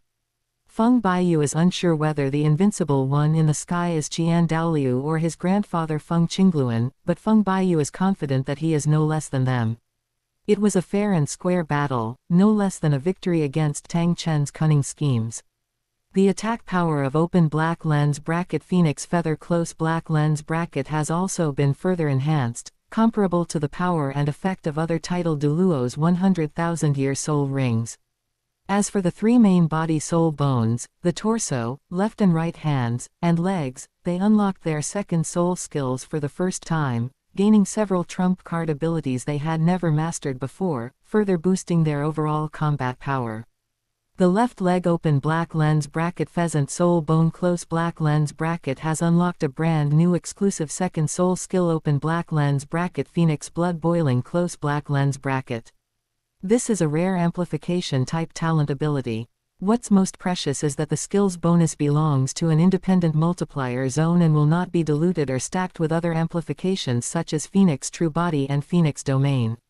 Currently, Feng Baiyu's cultivation level is at level 58 Soul King. After activating open black lens bracket Phoenix blood boiling close black lens bracket and opening the bloodline boiling state, he can stack a fixed all attribute buff on himself, with strength, defense, speed, divine soul, and divine fire power all increasing by 58% simultaneously. Multiple amplifications multiply independently of each other, and when combined with the dual true forms of Ice Phoenix and Bright Phoenix and the Phoenix Domain, the upper limit of combat power stacking is raised again by a large margin, making the burst ability in a short time even more terrifying. The right leg open black lens bracket Ice Phoenix soul bone close black lens bracket unlocks a brand new second soul skill open black lens bracket Ice blast close black lens bracket. Although the principle behind this ability is similar to that of the conventional ice type soul skill open black lens bracket Ice blast close black lens bracket, which relies on freezing the target and then detonating the ice to cause large-scale damage, its internal operating mechanism is far superior to that of ordinary ice blast. The last talent ability to be unlocked was the open black lens bracket light Phoenix right arm soul bone close black lens bracket. As the soul bone completely transformed to the 100,000-year grade, a layer of warm and holy golden light flowed across the entire right arm, and this offensive soul bone unlocked its exclusive second soul skill open black lens bracket purification close black lens bracket. This is an extremely rare divine dispelling talent, driven by the pure and holy power of the purebred light phoenix, capable of purifying all filth, evil spirits, and mutated energy in the world. From minor evil spirits, poisonous miasma, erosion by evil torment, and inner demons, to major parasitic evil beings, mental curses, the murderous aura of asuras, and the taint of other evil entities, all unorthodox and corrosive filthy forces can be completely washed away by this divine power of light. Feng Baiyu moved his right arm, which was radiating holy light, and looked inward at this new supernatural power. He couldn't help but feel a little regretful. If he had possessed this open black lens bracket purification close black lens bracket divine power before the battle with Tang Chen, the entire duel would have been several times easier. Aside from the surge in strength brought about by the comprehensive transformation of his own soul rings and soul bones, the extra rewards from the Phoenix Fifth Trial, which he exceeded expectations for, also included several priceless treasures. He already knew that the two level 2 God assessment qualifications, open black lens bracket God of War close black lens bracket and open black lens bracket God of Speed close black lens bracket, were opportunities that the Phoenix God had extorted from him by taking advantage of the Asura God's violation of the rules. Now that the right to choose between the two complete divine positions is entirely in his own hands, Feng Baiyu can finally arrange suitable destinations for these two divine positions. He had already decided in his heart to leave one of the divine positions to his grandfather, Feng Qingluan, without the slightest hesitation or reluctance. His grandfather had raised and nurtured him for many years, and his cultivation had ALR. Chapter 198 Phoenix-Winged Gilded Halberd.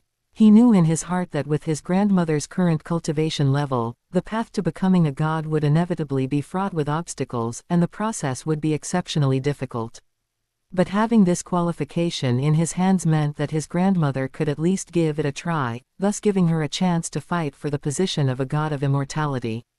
If grandma completes the trials but ultimately fails to gain divine approval or pass the assessment, there's no need to force it. He can simply leave the other deity to his subordinates. As for the divine weapon, the Phoenix Wing Gilded Halberd, its origins can be traced back further. When he completed the corresponding divine test and obtained the exclusive right to forge a divine artifact, he entrusted the Phoenix God to forge it to his specifications. To gather the rare materials needed for forging the weapon, Feng Baiyu handed over all the various extraterrestrial divine metals and rare tempering metals he had collected and hoarded along the way, and entrusted them all to the Phoenix God for mixing and smelting. Only after hunting down Tang Chen and settling the rewards for the fifth trial today, has this weapon, which consumed a massive amount of rare and precious materials, finally been completed and delivered to him. There were two reasons why the Phoenix Wing Gilded Halberd was chosen as the design in the first place. Firstly, a pair of smooth and sharp wing-shaped blades extend from both sides of the halberd, resembling a phoenix spreading its wings, subtly echoing his phoenix martial soul system and fitting his path to godhood. Secondly, it was purely aesthetic. The weapon's design was grand and magnificent, with sharp edges and corners. Compared to the monotonous lines of the trident of Poseidon and the heavy-looking golden dragon spear, it was more to his liking and much more exquisite and beautiful to look at. Just as Feng Baiyu had finished digesting all the rewards, the sixth test began. The solemn divine inscriptions were imprinted on his mind, the terms clear and straightforward. Open black lens bracket Phoenix 9 tests, 6th test close black lens bracket. Assessment task. Within 2.5 years, break through your cultivation level from level 58 Soul King to level 70 Soul Saint. Assessment rewards. The base age of all soul rings will be uniformly increased by 25,000 years. The original age of all soul bones in the body will be uniformly increased by 25,000 years. Phoenix origin essence blood 10%. Feng Baiyu glanced at the assessment regulations, his expression calm and indifferent. This is yet another simple and straightforward upgrade trial. There are no hunting targets, no battlefield games, and no need to break through levels. It is just about accumulating cultivation and breaking through realms.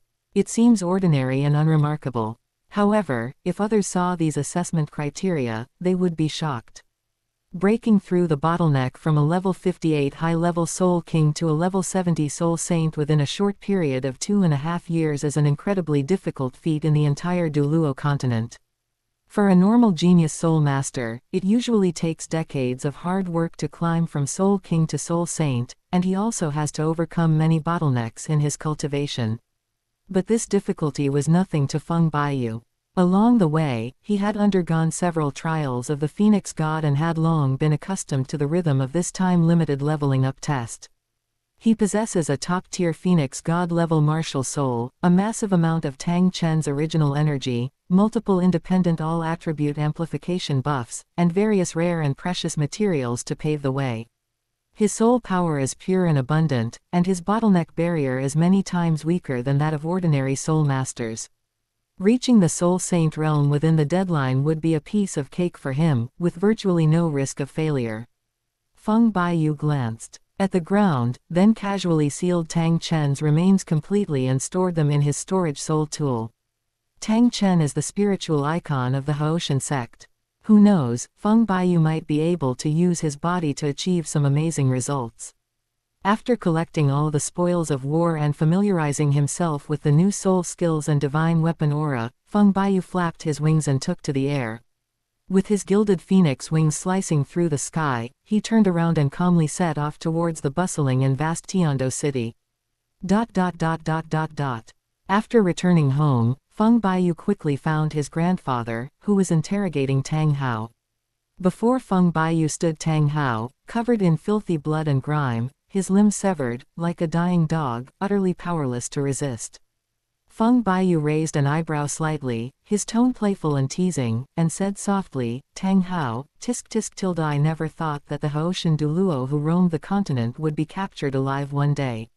Feng Qingluan, who was standing with her hands behind her back, turned to look at her grandson and spoke indifferently, her tone carrying a hint of warning. "Baiyu, this guy is ruthless and has never had any good intentions from beginning to end.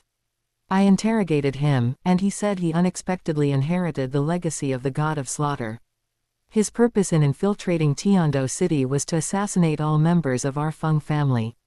At this point, a cold glint flashed in Feng Qingluan's eyes. On the way back with him, he repeatedly invoked the god of slaughter to exert pressure, attempting to intimidate me in the name of the gods.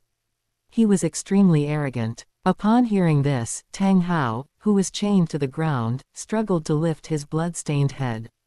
Even with his limbs crippled and reduced to a prisoner, a lifeless human stump, he showed no remorse as a captive, his arrogance undiminished.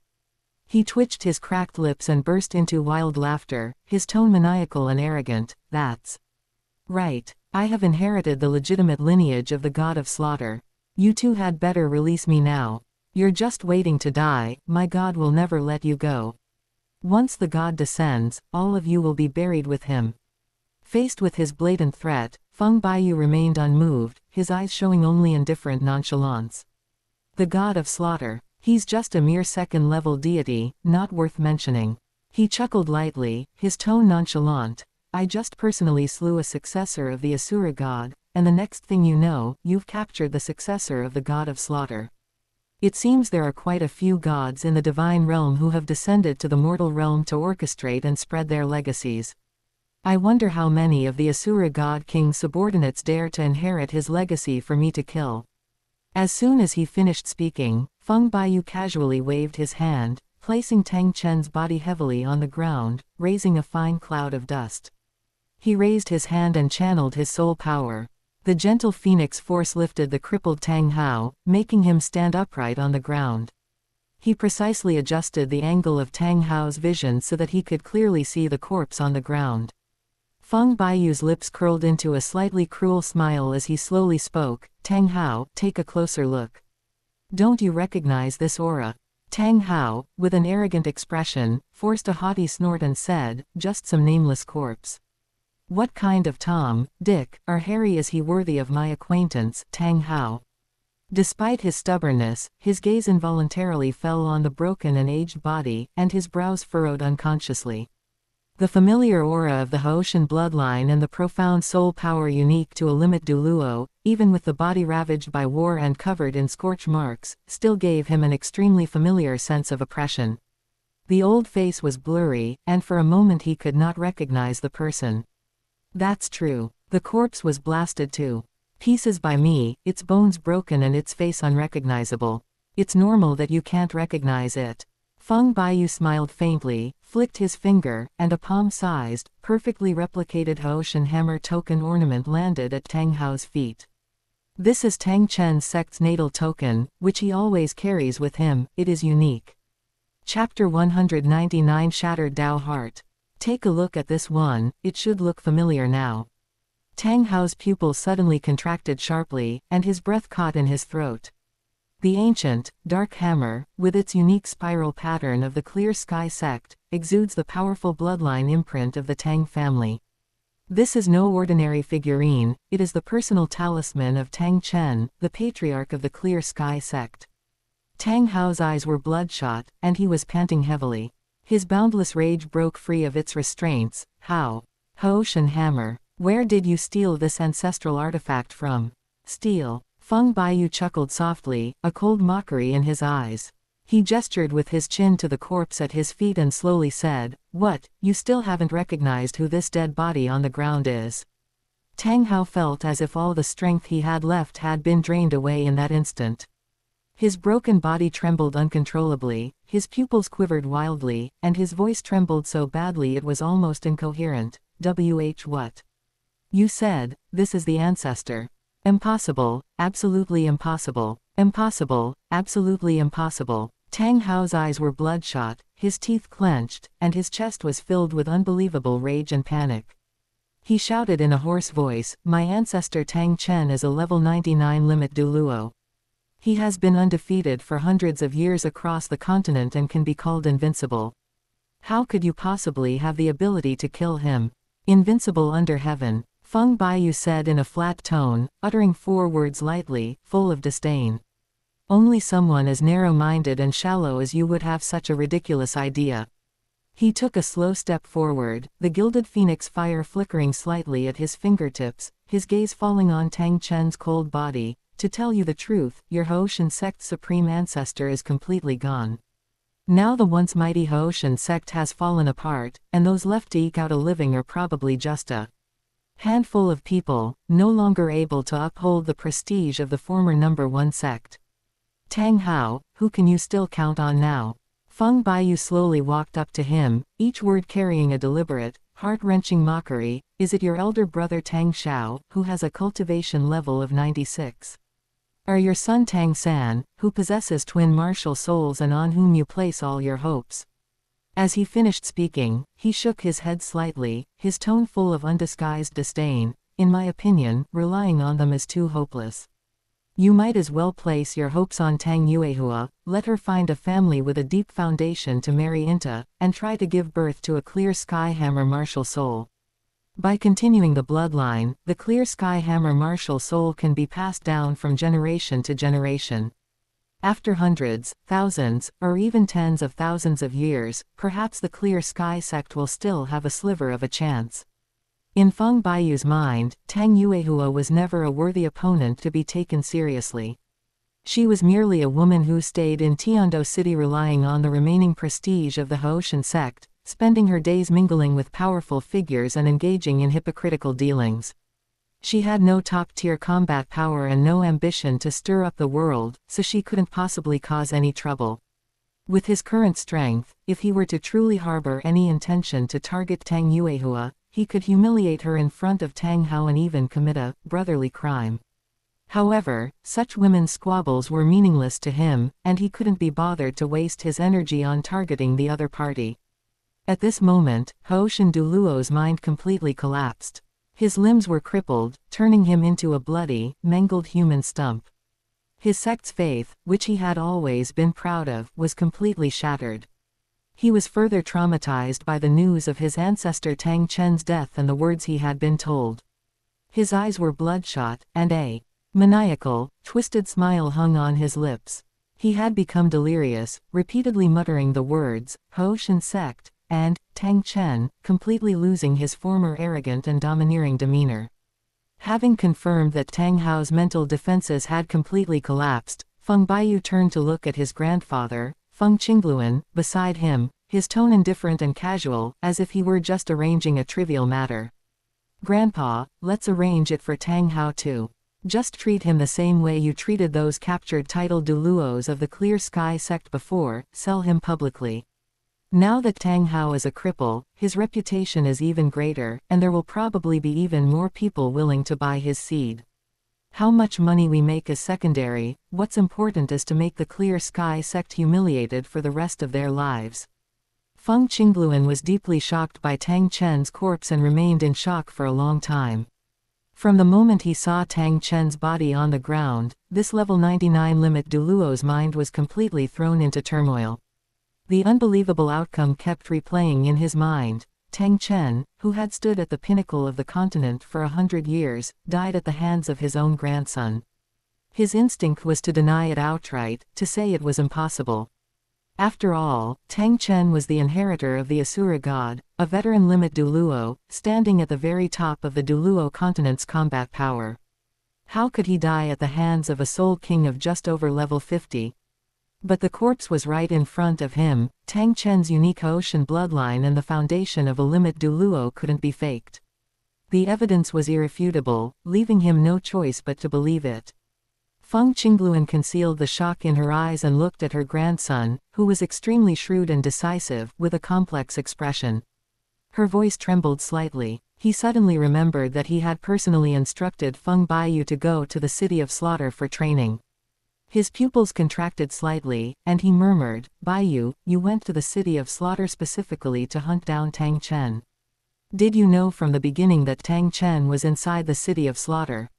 Faced with his grandfather's shocked question, Feng Baiyu pointed to the depths of the sky, showing no sign of having killed a limit Douluo. "Grandpa, it's just Tang Chen, nothing serious." Tang Chen is an untouchable ceiling for ordinary soul masters, but in his plans and future strategies, he is merely a stepping stone for advancement. Feng Qingluan's lips moved, and she still had countless questions she wanted to ask. She wanted to ask him about the subsequent arrangements for the divine position, whether he had already set his sights on the opportunities in the divine realm, and how far he was going to go. But looking into his grandson's calm, unfathomable eyes, and at the solid remains of a limit Douluo on the ground, all the words stuck in his throat and he silently swallowed them back down. He stared blankly at the rapidly growing junior before him. After a long while, he slowly shook his head with a bitter smile, and a low sigh echoed in the cell. "Sigh, it turns out I'm out of touch with the times." A trace of loneliness and helplessness surfaced in the eyes of this level 99 limit Douluo who had stood at the top of the continent for hundreds of years. He had always been convinced that he stood at the pinnacle of combat power on the Douluo continent. His greatest wish in breaking through his limits and reaching the top ranks of the continent was to use his extraordinary cultivation to protect his grandson, become Feng Baiyu's strongest support, and help him clear away all powerful enemies and obstacles in his path. But it wasn't until today that he finally realized the truth. His proud level of cultivation was far from sufficient for his grandson's grand ambitions. Chapter 200: The Choice of Gods. Feng Baiyu's vision, goals, and opponents have long since transcended the realm of ordinary mortals and powerful individuals on the Douluo continent, extending to the distant Nine Heavens God realm. Tang Chen, the extremely troublesome veteran limit Douluo in his eyes, is merely an insignificant figure in Feng Baiyu's eyes. He not only lost the ability to guide his grandson's future, but he was also falling behind his grandson's pace, and his ability to understand the other party's plans was gradually diminishing. That once unparalleled cultivation now appeared pale and frail. "Grandpa, the times never stop. If you can't keep up, then you can break through. You were able to reach level 99, the limit Douluo, and your talent is unparalleled on the continent. Naturally, you can also progress along with it and embark on a higher path." As he spoke, he reached up and touched the storage soul tool at his waist. Two distinctly different, dazzling divine lights broke free from the artifact's restraints and floated quietly in his palm, transforming into two perfectly round and translucent divine pearls. One pearl was as red as blood, its interior filled with the smoke of battle and the violent power of conquest emanating from it, shaking all directions. The other pearl was clear and silvery white, its divine light flowing ethereally, carrying with it extremely rapid spatial fluctuations. Feng Baiyu held up two divine beads and handed them to Feng Qingluan, saying slowly, "Grandpa, these two are second-level deity qualification divine beads, carrying the complete set of assessment inheritances for the open black lens bracket god of war close black lens bracket and open black lens bracket god of speed close black lens bracket. Try to concentrate your soul power and touch it to see which god's position your original destiny is more compatible with. As long as you can successfully activate the divine seal, open the 9 trials of the corresponding god, and pass the test, you will be able to shed your mortal body, ascend to the gods' position, and become a true orthodox god. Boom! These words exploded in Feng Qingluan's mind like a thunderclap. Feng Qingluan's pupils suddenly contracted, her eyes widened, and the last trace of desolation on her face was completely replaced by overwhelming shock. He stared intently at the 2 precious orbs in his palm, each radiating pure divine aura, his voice trembling uncontrollably as he exclaimed in disbelief, divine inheritance. By you actually obtained divine inheritances. And 2 different second-level divine inheritances at that. Born into the spirit hall, he knew all too well how rare opportunities to become a god were. Throughout the tens of thousands of years of history of the entire Douluo continent, the number of legitimate divine examination qualifications that can be realized is extremely limited, yet his own grandson casually produced 2 top-level second-level divine opportunities. The sense of powerlessness from falling behind the times was instantly overwhelmed by a surge of ecstasy and awe. 2. No. Feng Baiyu once again pulled out the vast ocean universe cover from his storage soul tool, and said, there's also this. This is a relic of the sea god. He patiently and methodically analyzed the merits and demerits of the 3 top-tier divine opportunities. First are the qualifications for the second-level godhood assessments. Open black lens bracket god of war close black lens bracket and open black lens bracket god of speed close black lens bracket. These 2 opportunities were secured for me directly by the Phoenix god from the higher levels of the divine realm. There are no ties to destiny or prerequisites. As long as your own cultivation meets the standards, your temperament aligns with the divine authority, and you meet the basic assessment conditions, you can directly begin the corresponding 9 trials of the godhood. The process is the simplest, with almost no external obstacles. Feng Baiyu then pointed to the vast ocean universe cover and said, as for the sea god's inheritance, its grade and potential are far superior to the former 2. The sea god is a true first-level main god, whose rank steadily surpasses that of the 2 second-level gods, war and speed. Moreover, Sea God Island comes with its own complete divine realm trial system. By going to Sea God Island for training, one can use the natural resources of the entire sea area to hone one's physique and temper one's soul power, thus accelerating one's cultivation and raising one's combat power ceiling to be far stronger than that of a second-level god. At this point, Feng Baiyu's tone turned slightly somber as he pointed out the fatal flaw of this top-tier inheritance, but it also has the greatest trouble. This sea god is a native deity who ascended from our Douluo continent. He is still alive and in power, holding complete divine authority and able to remotely interfere with the inheritance process in the mortal realm. All the inheritance rules and trial access permissions on Sea God Island are controlled by his human representative, the High Priest of the Sea God, Poseidon. He can use his divine authority to interfere with the selection process, set obstacles, and even directly reject the successor. Feng Baiyu glanced at Tang Chen's body on the ground and added the most crucial layer of conflicting interests. And the most crucial point, Poseidon loved Tang Chen. Now that Tang Chen is dead at my hands, his body is right here.